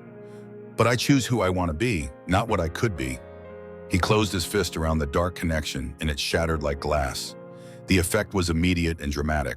Vasrik fell to his knees, a howl of rage and loss tearing from his throat. The light surrounding Kael pulsed once more, blindingly bright, then faded gradually. In its wake, a profound silence fell over the chamber. Kyle swayed on his feet, suddenly looking every bit the exhausted child he was. I caught him before he could fall, cradling him against my chest. "Did I do it?" he asked weakly. I glanced at Vasrik, who remained on his knees, shock and disbelief written across his features. Where once his presence had filled the room with malevolent energy, now he seemed diminished, not powerless, but significantly reduced. "Yeah, kid," I told Kyle. "You did it." Mila crawled to our side, her brief surge of strength already fading. She reached out to touch her son's face. "I'm so proud of you," she whispered. Vasrik's voice, when it came, was rough with emotion I hadn't expected him capable of feeling. "What have you done?" he demanded, struggling to rise. "What have you done to me?" Kale turned to face his father, still leaning heavily against me for support. "I broke your hold on me," he said simply. "The rest is what you did to yourself." Vasrik managed to stand, but it was clearly an effort. "You think this changes anything? You think you are free of me? I am your father, your blood, your legacy." "No," Kale replied with surprising gentleness. "You're just a man who's hurt a lot of people, including yourself." The warlord's face contorted with rage. "You speak like a human now, weak, sentimental." "Not weak," I corrected. "Compassionate. There's a difference." Vasrik's hand moved toward a concealed weapon at his belt. I tensed, ready to shield Kale again if necessary. But before Vasrik could draw, Mela raised her hand. The weapon flew from its holster, skittering across the floor out of reach. "It's over, Vasrik," she said firmly. "Your son has chosen his path. As have I." However, fury and disbelief warred on the warlord's face. Then unexpectedly, he laughed, a hollow, bitter sound. "You think you've won," he said, "but you've only exchanged one prison for another. The boy will never be accepted among the Alliance races. His power marks him as too dangerous, too unpredictable." "We'll take that chance," I replied. "Together." Vasrik's gaze shifted to me, calculating. "Ah, I see it now. The human has appointed himself the boy's new guardian. How touching." He straightened his composure, returning despite his weakened state. "Very well. Take him, for now. But know this, what was broken can be rebuilt. The connection between us is damaged, not destroyed. One day he will seek me out, when the loneliness of being extraordinary among the ordinary becomes too much to bear." "No," Kel said with quiet certainty, "I won't." Something almost like sadness crossed Vasrik's features. "We shall see, my son. We shall see." Alarms suddenly blared throughout the complex. The confrontation had not gone unnoticed. "Guards will be here any moment," Mela warned. I nodded, helping her to her feet while keeping a supportive arm around Kyle. "We need to move." "You'll never escape the fortress," Vasrik said, making no move to stop us. "Not with the boy in this condition. Not with her." He nodded toward Mila, barely clinging to life. "Watch us," I replied. We backed toward the door we'd entered through, keeping Vasrik in sight. I half expected him to attack again, but he remained strangely passive, watching us with those three calculating eyes. As we reached the door, he spoke again. "One last thing, Ranger." I paused, wary. "When she dies, and she will very soon, what then? Will you raise a child who could obliterate planets with a thought? Will you teach him to hide his light, to make lesser beings comfortable?" I met his gaze steadily. "I'll teach him to be himself, whatever that turns out to be." A mirthless smile curved Vasrik's lips. "We are not so different than you and I. We both see his potential." "The difference," I said, "is that I don't need to control it. Or him." With that, we slipped through the door, leaving the diminished warlord alone in his luxurious prison. The journey back through the fortress was a blur of desperate evasion, unexpected assistance, and narrow escapes. Not all of Vasrik's followers proved loyal once they sensed his power had been compromised. Some even helped us, perhaps, seeing in Gael a new power to align with. Mela's condition deteriorated rapidly. The energy surge from Vale's vial had burned through her remaining life force at an accelerated rate. By the time we reached a small vessel capable of getting us off-world, she could barely stand. Kael too was exhausted, but in a different way. The severing of his connection to Vasrik had required immense psychic effort. He needed time to recover, to adjust to this new state of being. As I piloted the stolen vessel away from Arcturus Prime, evading pursuit with maneuvers that pushed both the ship and its occupants to their limits, I found myself oddly calm. We had done the impossible. We had faced a warlord in his fortress and emerged victorious. But at what cost? When we finally reached safe space beyond Vanguard territory, beyond immediate pursuit, I set the autopilot and went to check on my companions. Kale was asleep, curled against his mother's side in the small sleeping compartment. Mila was awake, but barely. Her breathing was shallow, her once vibrant skin now pale and dull. "Hey," I said softly, kneeling beside her. "We made it." Her smile was weak but genuine. "Yes, thanks to you." "Thanks to Kyle, Uki," I corrected. "And you. What you did back there was necessary," she finished, "and worth it." We both knew she was dying. Hours remained, perhaps not days. "Thatcher," she said, her voice barely audible. "Promise me again." I took her hand, surprisingly light in mine. "I'll take care of him for as long as he needs me." "Longer," she insisted. "He'll need you even when he thinks he doesn't." I nodded, a lump forming in my throat. "I promise." She seemed satisfied with that, her gaze shifting to her sleeping son. "He's extraordinary, isn't he?" "Yes," I agreed, "he is." "Not because of his power," she clarified, "because of his heart." I couldn't argue with that assessment. Despite everything he'd been through, despite the abilities that set him apart from others, Kale's most remarkable feature was his capacity for compassion, for connection. "I've set course for Havenspire," I told her. "Elder Vale will know how to help him adjust to everything." Mila nodded weakly. "A good choice, but don't stay too long." "No. No." Her three eyes found mine with unexpected clarity. "He needs to see the universe, Thatcher. All of it. The beauty and the pain, the extraordinary and the mundane. Not hidden away even somewhere as accepting as Havenspire." I understood what she was asking. Not just protection for her son, but a life. A real one with experiences and relationships and all the messy complexity that entailed. "I'll do my best," I promised. Her hand tightened briefly on mine, then relaxed. "I know you will." We sat in companionable silence for a while, watching Kale sleep. His face was peaceful now, perhaps for the first time since I'd met him. "He looks like you," I observed. Her smile widened slightly. "But he has his father's intensity. Without the megalomania," I added. "Hopefully." A soft laugh escaped her. "Yes, without that." More silence, comfortable, despite the gravity of the moment. "Thatcher," she said finally, "I'm afraid." The admission surprised me. After everything she'd faced, everything she'd overcome, this seemed an odd moment for fear to take hold. Of what?" I asked gently. "Of not being there to see who he becomes," she confessed. "Of missing it." I had no easy answer for that fear. No platitude would suffice. "You've given him the foundation," I said instead. "The compass. Whatever he becomes, it will be because of what you taught him." She seemed to take comfort in that, her eyes drifting closed.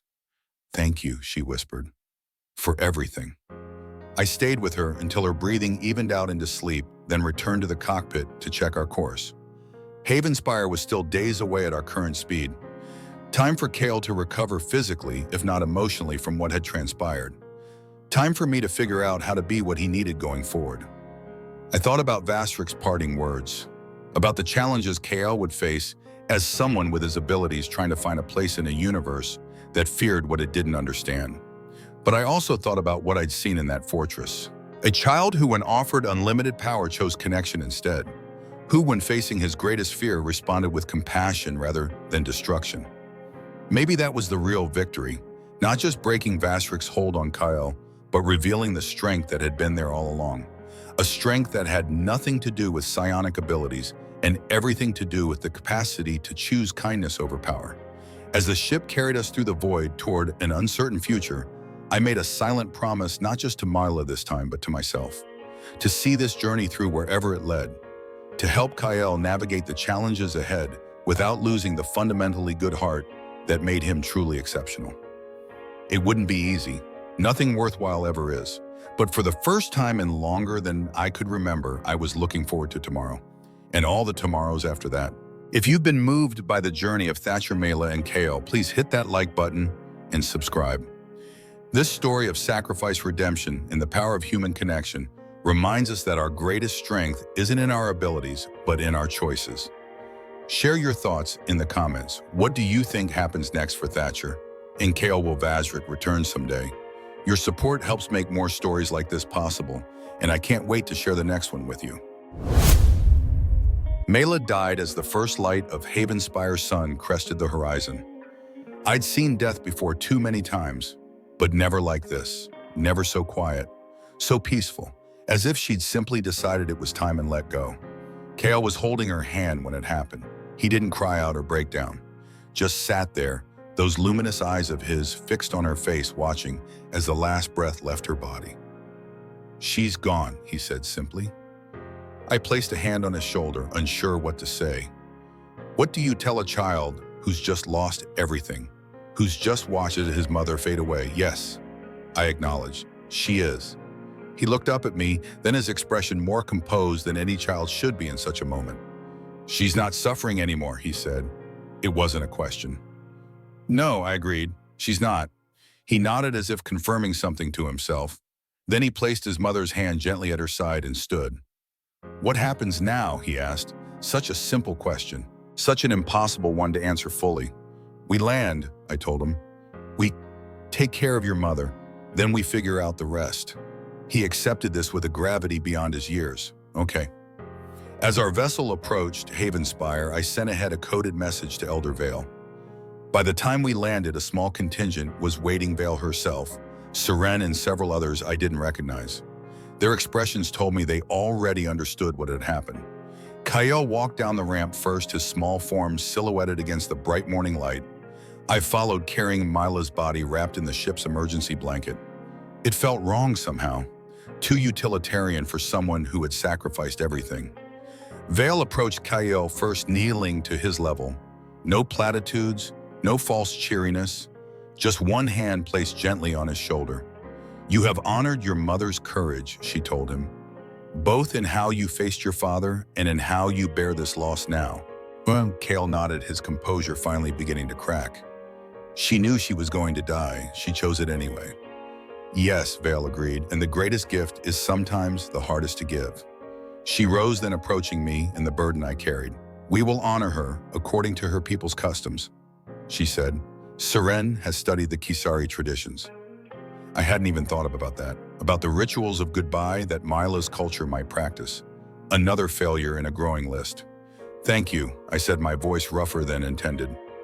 Vale gestured, and two of her companions stepped forward to take Mila's body from my arms. I hesitated, reluctant to relinquish my charge. "She is in good hands now, Ranger," Vale assured me. Finally, I surrendered my burden, watching as they carried Mila's remains with solemn dignity toward a structure I hadn't noticed during our previous stay. "The Hall of Passage," Vale explained, following my gaze. "All journeys end there. All new ones begin." Poetic, fitting, still inadequate. Kale remained by my side, his small hand finding mine as it had during the celebration days earlier. A lifetime ago it seemed now. "Are you hungry?" I asked him, grasping for normality. "Tired?" He shook his head. "I want to see what they do. For Mom." I glanced at Vale, who nodded her approval. The child should witness. It is his right. So we followed the procession to the Hall of Passage, a circular building with walls of some transparent material that caught and refracted the sunlight into countless prismatic patterns. Inside, a central platform was surrounded by tiered seating. Mila's body was placed gently on the platform. Seren and the others began a series of preparations I didn't understand, arranging her limbs in specific positions, placing small crystalline objects at various points around her body. Kyle watched it all with intense focus, occasionally nodding as if recognizing something familiar. "Mom told me about this," he whispered to me. "The returning. When Kisari die, they believe their energy rejoins the greater consciousness of their people." I squeezed his hand gently. "It's a beautiful thought." He nodded, then fell silent as Seren began to speak in a language I didn't recognize, presumably the Kisari tongue. The words had a musical quality, rising and falling in complex patterns that seemed almost mathematically precise. As the ceremony continued, more of Havenspire's residents filtered in, taking places in the tiered seating. Not just out of curiosity, I realized, but out of respect. Though Mila had spent only days among them, they honored her passage as one of their own. The final part of the ritual, HFY ritual, involved a process I could only describe as beautiful transmutation. The crystalline objects placed around Mila's body began to glow, first subtly, then with increasing brilliance. Her form seemed to shimmer, becoming less substantial, more energetic. Kale's grip on my hand tightened. "It's happening," he whispered, awe and grief mingling in his voice. Before my eyes, Mila's physical form dissolved into particles of light, countless tiny motes that swirled it upward through an opening in the center of the domed ceiling. They dispersed into the atmosphere of Havenspire, becoming indistinguishable from the sunlight that filled the hall. When it was done, nothing remained on the platform. No body, no ash, just the fading glow of the crystals. "She's everywhere now," Kale said softly. "Part of everything." I wasn't sure if that was literal Kisari belief or a child's poetic interpretation of death. Either way, it seemed right. The gathered assembly remained silent for several moments, honoring the completion of the ritual. Then gradually they began to disperse, many stopping briefly to place a hand on Kale's shoulder or to offer quiet words I couldn't hear. Eventually only Val, Saren, and Kyle and I remained. "The ceremony is complete," Saren told Kale gently. "Your mother has rejoined the greater consciousness of her people." Kyle nodded. "Thank you for knowing how to do this. She would have been happy." Val approached us then. "Come, you both need rest and nourishment. We have prepared quarters for you." I expected Kyle to resist, to want to stay in the Hall of Passage a while longer, but he seemed ready to leave, as if the ceremony had provided the closure he needed. Our new quarters were more spacious than our previous accommodation, a small dwelling near the center of the settlement with separate rooms for Kale and me, a common area, and facilities that would allow for an extended stay. Once we were alone, Kale finally allowed his composure to crack. Not dramatically, no sobbing or wailing. Just silent tears that tracked down his face as he sat on the edge of his sleeping platform. I sat beside him, unsure what to do or say. Comfort had never been my strong suit. "I knew she was dying," he said eventually. "Even before you told me, I could feel it." "I'm sorry," I replied inadequately. "I should have told you sooner." He shook his head. "She didn't want me to know. I understood why." More silence. Not uncomfortable, just heavy with unspoken thoughts. "What happens now?" he asked for the second time that day. I considered my answer carefully. "We stay here for a while, until you're ready to leave, until we decide what comes next." And then, the question hung between us, loaded with implications, with possibilities, both hopeful and frightening. "Then we find our way," I said finally, "together." He seemed to accept this, nodding slightly. "I'd like that." Later, after Kiel had finally succumbed to exhaustion and fallen asleep, I stood outside our quarters staring up at the unfamiliar stars. So many worlds out there, so many possibilities, and now unexpectedly, a responsibility I had never anticipated. A child not human, not ordinary, who had no one else. "It is a heavy burden you have accepted." Vale's voice came from behind me. I hadn't heard her approach. "Not a burden," I corrected automatically. "A duty." "Is that how you see him? As a duty?" I considered the question. "No," I admitted. "Not anymore." She nodded as if this confirmed something she already knew. "The boy is unique, Thatcher Rourke, not just in his abilities, but in his spirit." "I know. She studied me with those penetrating eyes. "Do you understand what it will mean to raise a child who will never truly belong anywhere, who will always be set apart by what he can do?" The question hit close to home. I had been considering this very challenge since we'd left Vastrik's fortress. "I don't have all the answers," I acknowledged, "but I know what Mila asked of me, what she trusted me to do." "And what was that?" "To help him find his way, not to hide him away, not to control him, but to guide him toward becoming whoever he's meant to be." Vale smiled slightly. A wise woman, his mother. "Yes," I agreed, "she was." We stood in companionable silence for a while, watching the moons rise over the settlement. "How long will you stay?" Vale asked eventually. "I'm not sure. Until Kale is ready to move on. Until he's processed." I gestured vaguely, encompassing everything that had happened. And then, I shrugged. "We travel. We explore. We find places where he can learn, grow, experience life beyond conflict and fear." "Your guardian ranger duties." A fair question, one I hadn't fully resolved myself. On hold, I decided. For now, maybe permanently. A significant change, she observed. Everything's changed, I replied simply. Vale nodded, accepting in this. Havenspire will remain a sanctuary for you both, a place to return to when needed. Thank you, I said, genuinely grateful. For everything. The ceremony today, the help against Vasrik, all of it. She waved away my thanks. We protect our own. And the bomb? He is special to us now. Special, a word that could mean so many things. Valued, different, set apart. What about his abilities, I asked. Will they continue to develop? Without question, Vale confirmed. What he did in breaking the connection to his father was just the beginning. His potential remains. Substantial. Dangerous. Power always carries danger, she replied diplomatically. But his foundation is solid. His heart is good. The rest is guidance and choice. My responsibility, my challenge. I'll do my best, I promised, echoing the words I'd spoken to Mila. I know you will. Vale replied unconsciously, echoing Mila's response. She left me, then returning to whatever duties occupied her evening hours. I remained outside a while longer, thinking about paths and choices and the unexpected turns life could take. A guardian ranger with a guilty conscience and an alien child with extraordinary powers. Not the partnership anyone would have predicted. Certainly not what I had envisioned for my future. Yet somehow it felt right, as if all my previous experiences, the failures and successes alike, had been preparing me for precisely this responsibility.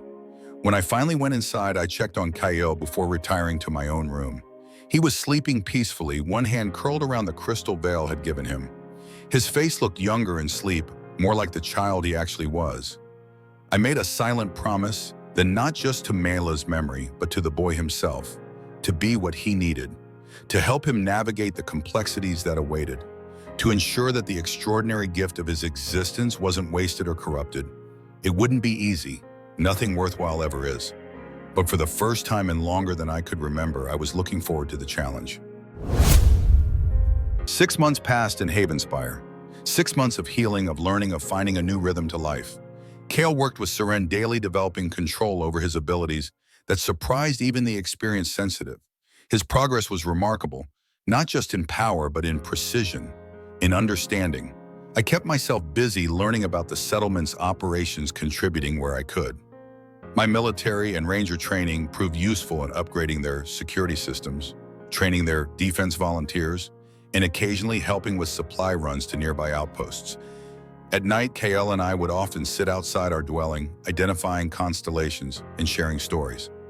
His about his early childhood with Mayerla, mine about my travels as a ranger, building a bridge between our separate past and our shared present.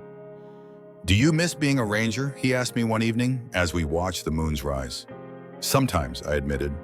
It was what I knew, what I was good at. You could go back, he suggested. I'm safe here. Elder Vale says I can stay as long as I want. The offer was sincere, I knew, but it wasn't what either of us truly wanted. My place is with you now, I told him, unless you're trying to get rid of me. His smile, still rare but becoming more frequent, flashed briefly. No, I just don't want you to stay because you promised my mom. Perceptive kid. Too perceptive sometimes. That's not why I'm staying, I assured him. Not anymore. He seemed satisfied with that answer, turning his attention back to the stars, but a few minutes later he spoke again. I've been thinking about what happens next. I glanced at him curiously. Oh, I want to leave, he said simply. Not right away, but soon. Any particular reason? He considered the question carefully, as he did most things.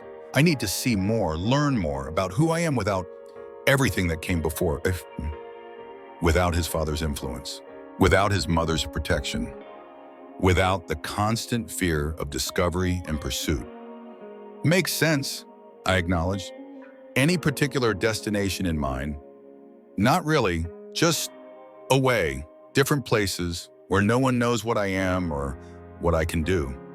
I understood the appeal, to start fresh, to be defined by choices rather than circumstances.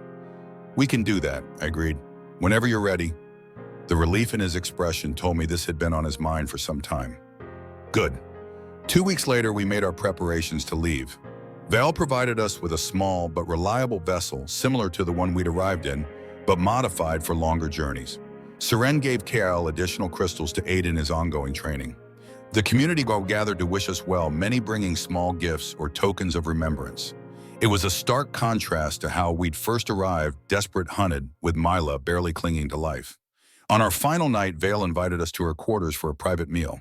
The conversation was light at first, discussions of our planned route, recommendations for interesting worlds to visit, practical advice for traveling unnoticed. As the evening drew to a close, Vale presented us each with a small token, a pendant made from the same crystal-like material as the Hall of Passage. "These mark you as friends of Havenspire," she explained. "Should you ever need sanctuary again, they will ensure you are recognized and welcomed." "Thank you," I said, slipping the pendant around my neck. KL did the same, his expression solemn. "There is one more thing," Vale continued, her tone shifting to something more serious. "News from the outer systems. Rumors primarily, but from reliable sources." I felt myself tensing. "What kind of rumors?" "The 7th Vanguard is fracturing," she said. "After your confrontation with Vasrik Domo, his power and influence have diminished significantly. His subordinates have begun to question his leadership.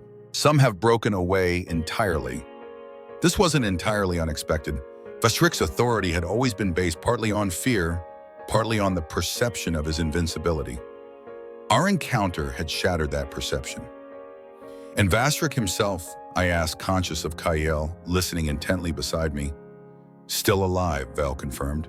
"Still in control of a faction of his former forces, but significantly weakened. Some say he is seeking treatment for his condition.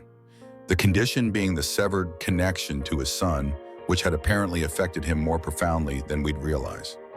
"Is he looking for us?" Kael asked directly. Vale considered the question carefully. "There have been inquiries, subtle ones. Nothing that suggests an active hunt, but he hasn't given up," I finished for her. "It would not be in his nature to do so," she agreed. I glanced at Kael, expecting fear or concern. Instead, I found quiet resolution. "It doesn't change anything," he said firmly. "We still leave tomorrow." "Are you sure?" I asked him. "We could stay longer until we know more." He shook his head. "We can't hide forever. Mom knew that. It's why she wanted us to keep moving to see everything." I couldn't argue with his logic or with his courage. "Then we stick to the plan," I decided, "but we stay alert, take precautions." Vale nodded approvingly. "Wise. And know that we will contact you if we hear anything more concrete." The next morning we said our goodbyes. The settlement had become a home of sorts, the people there a kind of extended family. Leaving wasn't easy, but it felt necessary. The next step in a journey that had begun with a desperate woman's plea to a stranger. As our vessel lifted off, Kael pressed his hand against the viewport, watching Havenspire recede beneath us. "We'll come back," I assured him. "I know," he replied, "but it won't be the same." A perceptive observation. Nothing ever remains exactly as we leave it. Places change. People change. We change. "That's not always a bad thing," I offered. He considered this, then nodded. "I guess we'll find out." Our first destination was a small trading post in a neighboring system. Nothing spectacular, but a good place to restock supplies and gather information without attracting attention. From there, we planned to follow a winding course through less traveled regions, exploring at our own pace. No timetable, no specific goal, just the journey itself and whatever it might teach us both. As we made the jump to FTL travel, I found myself reflecting on how much had changed in such a relatively short time. Less than a year ago, I had been a solitary guardian ranger, defined by duty and haunted by past failures. Now I was responsible for a child with extraordinary abilities, navigating a future neither of us could clearly see. It should have been terrifying. Instead, it felt right, necessary even. Kael interrupted my thoughts. "Do you think he'll find us eventually, my father?" I considered lying, offering false reassurance. But Kael deserved better than that. "I think he'll try," I admitted, "but we'll be ready if he does." The boy nodded, accepting this. "I'm not afraid of him anymore. Not like before." No. His certainty was absolute. "He can't make me become something I don't want to be. Not anymore." The simplicity of the statement belied its profound truth. Vastric's greatest weapon had always been his psychological hold over his son, the connection that allowed him to influence Kael's developing abilities. With that severed, what remained was just a man, a powerful, dangerous man certainly, but not the omnipotent force he had once seemed. Besides, Kael added with unexpected lightness, I have you now. The casual confidence in that statement hit me harder than I expected. Trust, faith, certainty that I wouldn't abandon him no matter what came. Yes, I agreed, my voice rougher than intended. You do. The journey to the trading post was uneventful, a blessing after everything we'd been through. Upon arrival, we found a bustling marketplace filled with beings from dozens of different worlds. The perfect place to blend in, to be just two more travelers passing through. Kael was fascinated by everything, the diverse species, the exotic goods, the languages and customs, and so different from anything he'd experienced before. His natural curiosity emerged fully for perhaps the first time since I'd known him, unhindered by fear or grief. We spent 3 days there gathering supplies and information. I used old contacts to secure a new identification for us, both not strictly legal, but necessary for traveling unnoticed. Kael Rourke, the documents named him. My son. He examined the identification card with undisguised interest. Rourke, he repeated, like you. Is that okay? I asked, suddenly uncertain. We can use something else if you prefer. Your mother's name or no, he interrupted. I like it. Kael Rourke. He tested the sound of it, then nodded decisively. It's good. Something in my chest tightened at his easy acceptance of this new identity, this connection to me that was now official, at least on paper. It's just for traveling, I clarified. You're still who you've always been. I know, he assured me, but it's nice to have a name that doesn't, he trailed off. That doesn't remind me of him, he finished quietly. Every time I heard Domo, I thought of my father. Now I can think of something else. Someone else. The implication that he associated my name with safety with trust was humbling in ways I couldn't fully articulate. Well then, I said, clearing the sudden tightness from my throat. Kael Rourke it is. From the trading post, we continued our journey visiting a series of worlds that grew progressively more interesting. A forest moon where the trees towered miles high. An ocean planet where the inhabitants lived in floating cities that followed the migratory patterns of enormous sea creatures. A station built into the heart of an asteroid field where gravity shifted depending on which level you occupied. At each stop, Kael absorbed new experiences with boundless curiosity. And at each stop, I watched him grow not just physically, but in confidence and understanding of his place in the vast universe. His abilities continued to develop as well, though he was careful about using them openly. Syringe training had given him the foundation for control, and he practiced diligently wherever we went. Sometimes I would find him in quiet meditation, the crystal's veil had given him, arranged in complex patterns around him, glowing faintly as he focused his energy. Other times he would use his abilities more practically, a subtle manipulation of perception to avoid unwanted attention or a quick telekinetic retrieval of a dropped item when no one was looking. You're getting better at that. I observed once after he'd used his telekinesis to save a child's toy from falling into a processing vat at one of the stations we visited. It's easier now, he explained, since I broke the connection to father, like my mind is clearer, more my own. An interesting insight and one that aligned with what Vale had suggested might happen. Without Vastric's influence, constantly pressing against his consciousness, Kael was free to develop his abilities in ways that felt natural to him. 6 more months passed this way, traveling, exploring, learning. We developed routines. I continued Kael's education with lessons in history, science, language, whatever seemed relevant to our journeys. He in turn sometimes helped me see things I might have missed, otherwise his unique perspective offering insights I would never have considered. It wasn't all smooth sailing. There were moments of tension, of disagreement, times when the grief for his mother would resurface unexpectedly, leaving him withdrawn and quiet for days. Occasions when my own instincts as a soldier conflicted with my new role as a parent.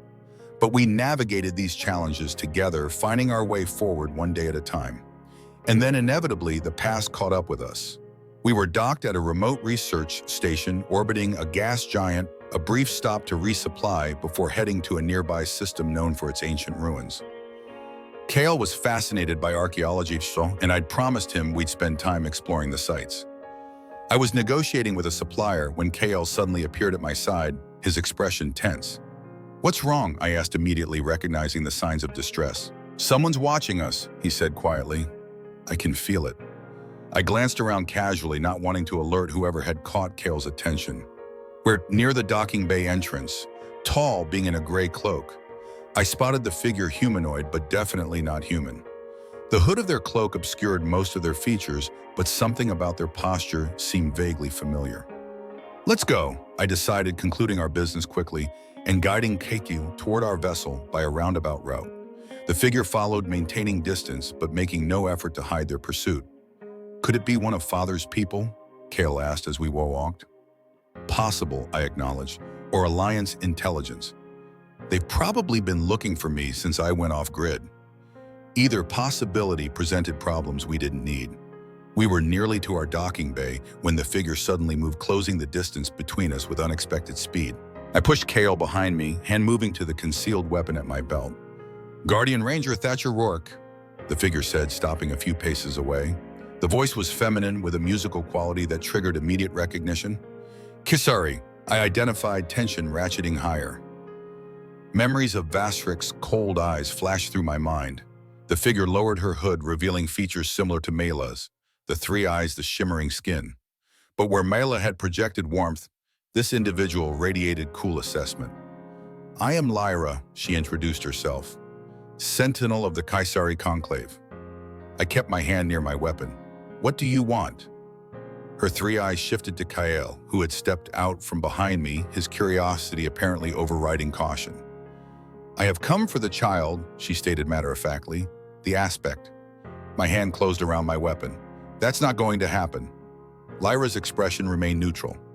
"You misunderstand, Guardian Ranger. I come not to take but to evaluate, to offer." "Offer what?" Kale asked before I could stop him. "Training," she replied directly to him. "Guidance from those who understand what you are, what you can become." I didn't lower my guard. The Kisari Conclave has stayed isolated for centuries. Why the sudden interest in an outsider? "He is not an outsider," Lyra corrected. "He is Kisari by blood, regardless of his mixed heritage, and he is the most powerful aspect to emerge in generations." "How did you find us?" I demanded. "The energy signature when he severed his connection to Vasrik Domo," she explained. "It created ripples that those sensitive to such things could detect across vast distances.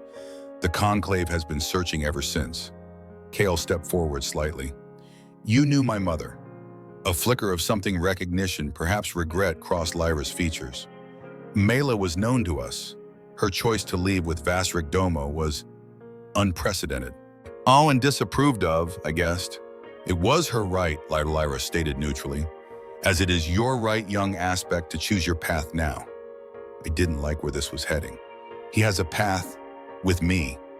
Lyra's gaze returned to me, assessing. "The human raises a valid concern. The boy has found stability, security. These are not insignificant considerations." "I'm right here," Kale pointed out with a hint of irritation. "You can talk to me directly." A slight smile curved Lyra's lips, the first real expression she'd shown. "Indeed, forgive me. The question is simple. Would you like to learn more about your Kisari heritage? About the abilities that are your birthright?" It was the kind of offer I'd been dreading since we left Havenspire. Not from Vasrik as I'd feared, but perhaps equally dangerous in its own way. The lure of belonging, of understanding, of being among those who shared his unique nature. "I would need to leave Thatcher," Kale asked, his directness both refreshing and concerning. "For a time," Lyra confirmed, "the Conclave's sanctuary is selective in who may enter." I could feel the weight of the moment, the potential turning point in our journey together. Part of me wanted to refuse outright to bundle Kale back to our ship and leave this station immediately. But I remembered Myla's words, her insistence that Kale needed to see everything, experience everything, make his own choices.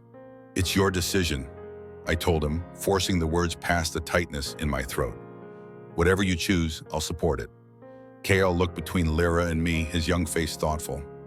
Could I visit, learn what I need to know, then return to Thatcher? Lyra hesitated. The conclave typically requires a commitment of years, not weeks or months. Years, I echoed, alarm rising. To truly master Kisari abilities requires time, she explained. Dedication, immersion in our ways. Hey, Kael's expression fell. Oh. However, Lyra continued, exceptions have been made before, for those with exceptional potential. Hope flickered in Kael's eyes. And I have exceptional potential. You severed a psychic bond that should have been unbreakable, she stated simply, at an age when most aspects are still learning basic energy manipulation. Yes, you have exceptional potential. I could see Kael wavering, torn between his desire to learn about his heritage and his reluctance to leave the security we'd established together. It was a decision no child should have to make. What if we compromise, I suggested. Kael visits the conclave for a defined period, say 6 months. If after that time he wishes to continue his training, we discuss next steps. If not, he returns with me. No obligation, no pressure. Lyra considered this proposal. The conclave may not agree to such terms. Then we decline your offer, I stated firmly. Kael stays with me. She studied me with those 3 penetrating eyes. You care for the child deeply. He's my responsibility, I replied. His mother entrusted him to me. More than responsibility, I think, she observed. You see him as your own. I didn't deny it. Does that change anything? Perhaps, she acknowledged. The conclave values family bonds, even unconventional ones. Kyle had been watching this exchange closely. Now he spoke up again. I want to learn about being Kisari, he said decisively. About what I can do, but I don't want to leave Thatcher forever. Lyra nodded slowly. I believe I can persuade the conclave to accept a modified arrangement, a training period of 1 standard year with the option to extend or conclude at that time. A year, it sounded both brief and eternal. A year without Kael. A year of him growing, changing, developing in ways I wouldn't witness. But also a year of him discovering a part of himself I could never fully help him understand. A connection to his mother's people that might provide answers I couldn't offer. 1 year, I agreed reluctantly, with regular communication allowed. When possible, Lyra qualified, the conclave's sanctuary exists partially outside normal space-time. Communication can be complicated. Of course it did. Why would anything about this situation be simple? And where exactly is this sanctuary, I asked. That information is shared only with those who are coming, she replied. A security measure I'm sure you can appreciate, Guardian Ranger. I didn't like it, but I understood the logic. When would you leave? Immediately, Lyra said, if the child agrees. Kael looked at me, uncertainty in those luminous eyes. What do you think I should do? The question struck directly at my heart. What I wanted to say was, stay. Don't go. We're good together, just the 2 of us. What I actually said was, I think you should learn everything you can about who you are. All parts of who you are, and I'll be here waiting when you're done. His relief was palpable, permission granted for something he clearly wanted, but feared might hurt me.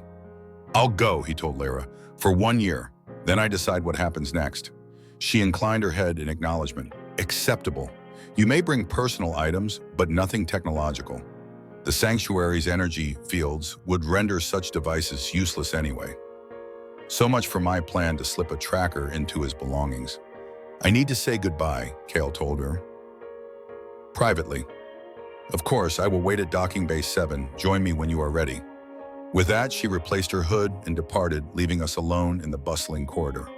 We returned to our vessel in silence, both processing what had just happened. Once inside, Kael began gathering his few personal possessions. Clothing the crystals from Vale, a small holographic projector containing images of his mother that I'd managed to extract from Alliance archives. Are you sure about this? I asked him as he packed. We can leave. Find another way for you to learn about your abilities. He paused, considering the question seriously. I'm sure, he said finally, I need to know this part of myself, of where I come from. Your mother would be proud, I told him, meaning it. She always wanted you to embrace all of who you are. His smile was tinged with sadness. I think she'd be proud of you too, for letting me go." The simplicity of his insight nearly undid me. I busied myself helping him gather his things, not trusting myself to speak immediately. When the small bag was packed, we stood awkwardly in the main cabin, the moment of departure upon us. "1 year," I reminded him. "Not a day longer unless you choose it." "1 year," he agreed. I watched them depart from the observation deck, Lyra's sleek vessel detaching from the station and accelerating smoothly into the void. Kael's face had been briefly visible at a viewport, one small hand raised in farewell. 1 year, 365 standard days, the longest and shortest year of my life. I spent the first month drifting rudderless. After nearly a year of constant companionship, the silence of the ship was deafening. Every decision felt strange when it affected only me. No lessons to plan, no stories to share, no nightmares to soothe. Eventually, I forced myself back into a routine, continued our journey visiting the archaeological sites that had interested Kael, taking hall recordings to share with him when he returned if he returned, gathering artifacts I thought he might find fascinating. As Lara had warned, communication with the Conclave proved challenging. I received only 3 messages during that year, brief recordings of Kael looking progressively older, more assured. The growth was astonishing. In a child his age, a year makes a substantial difference, but the changes seemed accelerated. Either the Conclave's sanctuary existed in a different temporal flow, as Lyra had hinted, or the intensive training was advancing his development at an unprecedented rate. In the final recording received just weeks before our arranged reunion, Kael looked different. Not just older, but fundamentally changed. The childish softness had left his features entirely. His eyes, still luminous, still recognizably, held depths of understanding that hadn't been there before. "I've learned so much, Thatcher," he told the recorder, "about who I am, what I can do, what it means to be Kisari and human both. Neither one fully, yet more than either alone." A brief pause, then, "I miss you, our talks, the way you see things, so practical, so direct. The Conclave values circumspection. Everything is layers within layers here." A smile familiar despite the changed face. "1 more month. I can't wait to tell you everything." I replayed that message countless times in the weeks that followed, trying to prepare myself for the changed Kael I would soon meet. Would he still want to travel with me? Would the Conclave have convinced him to stay to continue his training? Would he even be recognizable as the boy I'd come to think of as my son? The arranged meeting point was a neutral space station at the intersection of several major trade routes, easily accessible with minimal security concerns. I arrived 3 days early, too restless to wait elsewhere. When the appointed day finally came, I found myself pacing the docking bay designated in Lyra's final communication. The Kaisari vessel was scheduled to arrive at midday station time. I'd been there since dawn. The ship that docked was not what I expected, larger than the one that had departed with Kael, with markings that suggested diplomatic status, rather than the unmarked vessel Lyra had piloted. I watched through the observation window as the docking procedures completed, my heart hammering irrationally in my chest. The airlock cycled, the door opened, and there he stood. If I had passed him on the street, I might not have recognized him immediately. The boy who had left was now unmistakably an adolescent, taller, leaner, his features sharpened by growth and experience. His skin had taken on more of the Kisari luminescence, subtle but noticeable. His clothing was elegant but practical, incorporating elements of both Kaisari design and more universal styles. But the eyes, those were unchanged. The same luminous gaze that had first looked up at me on Hallow's Edge, full of fear and hope and determination. He scanned the docking bay, spotted me, and his face broke into a smile that banished all my doubts. "Thatcher." Before I could move, he was running toward me. Despite his changed appearance, there was still enough of the child in him to embrace without hesitation, without self-consciousness. I caught him surprised by the solid weight of him now. "Kael, you've grown." He pulled back, grinning. "A lot can happen in a year." "So I see." A throat cleared behind us. Lyra stood there along with 2 other Kisari I didn't recognize, both male, wearing formal attire that suggested high status within their hierarchy. "Guardian Ranger Rourke," Lyra greeted me. "The Conclave thanks you for your punctuality." I nodded acknowledgement, noting that her manner seemed slightly less austere than during our initial meeting. The conclave's representatives are welcome. These are elders Tarek and Venshatu. She introduced the two males. They have overseen Kyle's training personally. This was unexpected. From the little Kyle had shared in his recordings, the elders were the highest authority within the conclave, rarely leaving their sanctuary. It's an honor, I said cautiously, wondering what their presence signified. Tarek, the taller of the two, spoke first. The honor is mutual guardian ranger. We have heard much about you from young Kyle. All good, I hope. Quite, Ven confirmed, his three eyes studying me with open curiosity. He speaks of you with great regard. It is unusual for our kind to form such bonds with non-Kisari. I wasn't sure how to respond to that. Fortunately, Kale intervened. Can we go somewhere more comfortable, he suggested. I have so much to tell you, Thatcher. The eagerness in his voice eased something tight in my chest. Whatever changes the year had brought, his enthusiasm for sharing experiences with me remained intact. Of course, there's a private lounge near my docking bay, or we can go to my ship if you prefer. The lounge would be suitable, Tarek decided before Kale could respond. We have matters to discuss that concern all parties. That sounded ominous. I glanced at Kyle, who gave me a small shrug and a look that said, just go with it for now. The lounge was mercifully empty when we arrived. The elders seated themselves with deliberate formality while Lyra remained standing, positioning herself slightly behind them. Kale sat beside me, his posture more relaxed than his Kisari companions, but still carrying a new dignity I wasn't accustomed to. Guardian Ranger, Elder Tarek began. Once we were settled, the conclave has reached a decision regarding Kyle's future. I tensed immediately.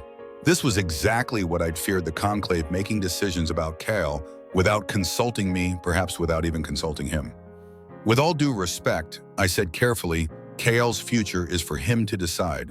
That was our agreement.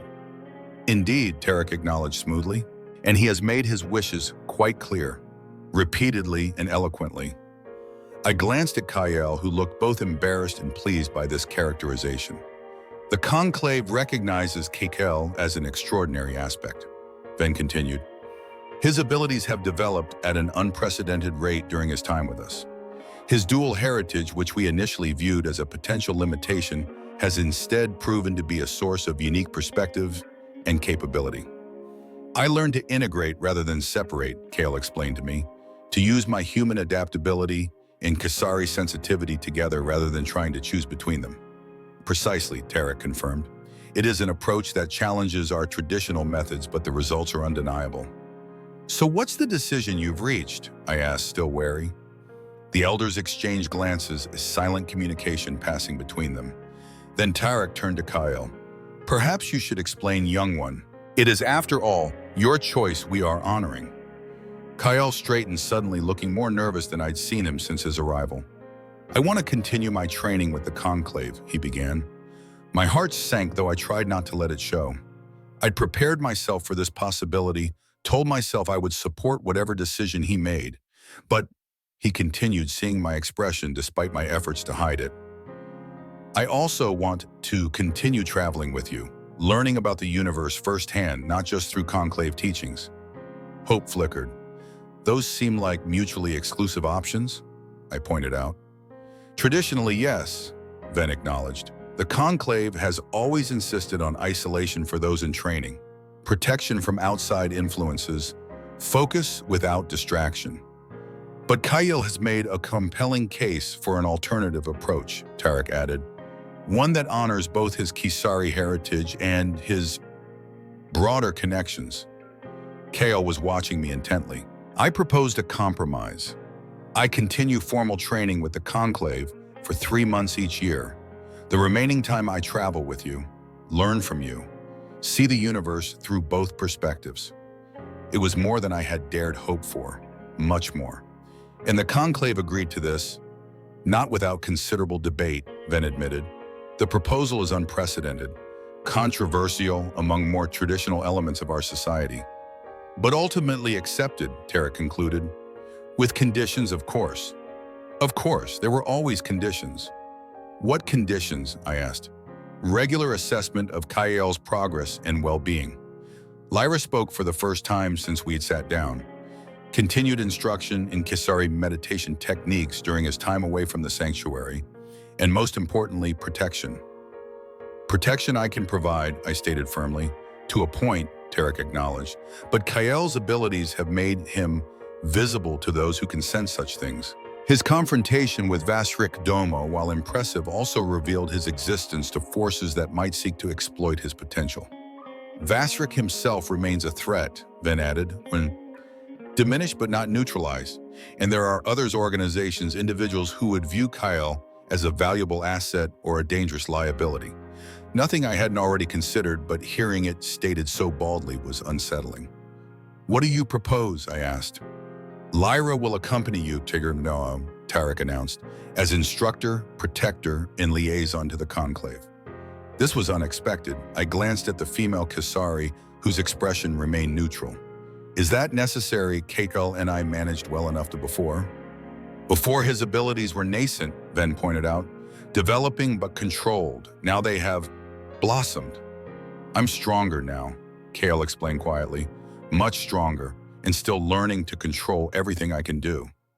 The implication was clear. Without proper guidance, his abilities could become dangerous to himself and others. "Lyra is one of our most accomplished sentinels," Tarek continued. "She can provide the ongoing training Kael requires while allowing him the freedom to explore with you." I wasn't thrilled about adding a third person to our well-established dynamics, especially someone with her own agenda and loyalties to the conclave. But if it was the price of getting Kael back, "If Kael is comfortable with this arrangement, then so am I conceded. "I am home," Kael confirmed quickly.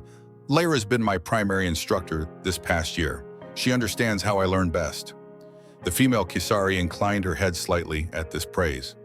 "The arrangement will benefit all parties," she stated pragmatically. "Kael continues his development. The conclave maintains connection with an exceptional aspect. And you, Guardian Ranger, regain your ward." There was something almost like amusement in her tone at that last part. I chose to ignore it. "When would this arrangement begin?" I asked. "Immediately," Tarek replied. "Unless you require time to prepare," I shook my head. "My vessel can accommodate 3. We can depart whenever Kael is ready." "Excellent," Ben declared, rising to his feet. "Then the matter is settled. The conclave is satisfied with this resolution." The formality of the meeting dissolved as the elders prepared to depart. They each placed a hand briefly on Kael's shoulder, a gesture of blessing or simple farewell, I couldn't tell which. Lyra moved to gather her belongings, which had apparently been brought to the lounge while we were talking. "I will require brief meditation periods each day," she informed me as she organized her items, "and space for Kael's practice sessions. Beyond that, I will adapt to your vessel's limitations." "Generous of you," I commented dryly. The corner of her mouth twitched slightly, almost a smile. "We will manage, Guardian Ranger. For Kael's sake, if nothing else." Once the elders had departed and Lyra had stepped away to make final preparations, I finally had a moment alone with Kael. "You're sure about this?" I asked him quietly. 3 of us on one small ship could get complicated. "I'm sure," he replied without hesitation. "Lyra seems stern, but she's actually quite flexible for a Kisari." His expression grew more serious. "And I really do need her guidance, Thatcher. The things I can do now, they're not always easy to control." "Show me," I requested. He glanced around to ensure we were unobserved, then held out his hand. Above his palm, a complex pattern of energy formed similar to what I'd seen during his confrontation with Vasrik, but infinitely more controlled, more deliberate. "This is just a fraction," he told me, "a tiny expression of what I've learned." The pattern shifted, expanded, became 3-dimensional. Within it, I could see what appeared to be a miniature map of the station we were on, accurate down to the smallest detail. "I can perceive energy patterns now," he explained, "translate them into visual information, map entire structures with my mind." He closed his hand and the display vanished. "That's why I need Lyra. At least for now, until I fully understand my limits." His honesty was both impressive and humbling. A year ago, he might have tried to hide his struggles to appear stronger than he was.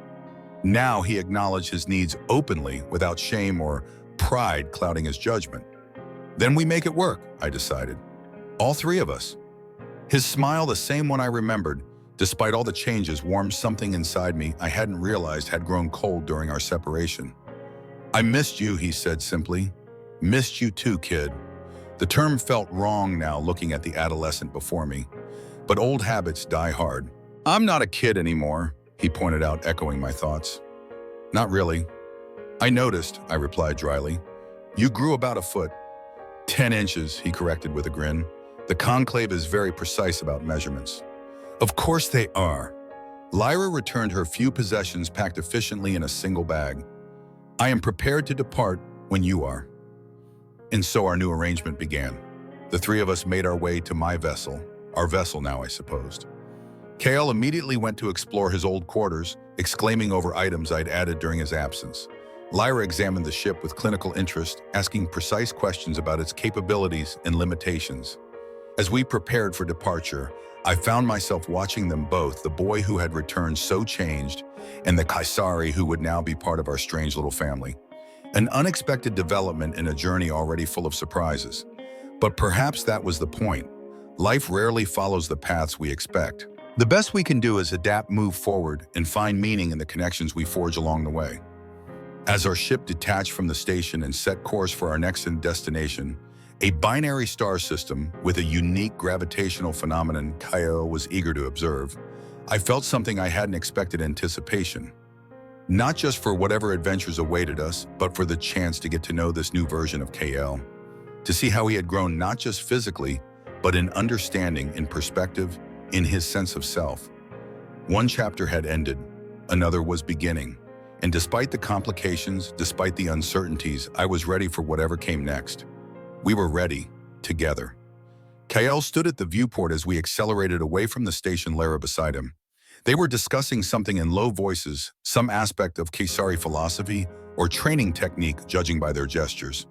Then Kael looked back at me, that familiar smile breaking across his changed face. "Where to first?" he asked, the excitement in his voice reminiscent of the child I'd first met. "Anywhere," I replied. "Everywhere. The choice is yours." He considered this for a moment, then nodded decisively. "Then let's go somewhere new, somewhere neither of us has been before." "A wise choice," Lyra commented. "New experiences bring new perspectives." As I set coordinates for a system I'd heard mentioned but never visited, I reflected on how far we'd come from that first desperate meeting on Hallow's Edge. A guardian ranger with a guilty conscience, a frightened boy with extraordinary abilities, a dying mother making one final desperate choice.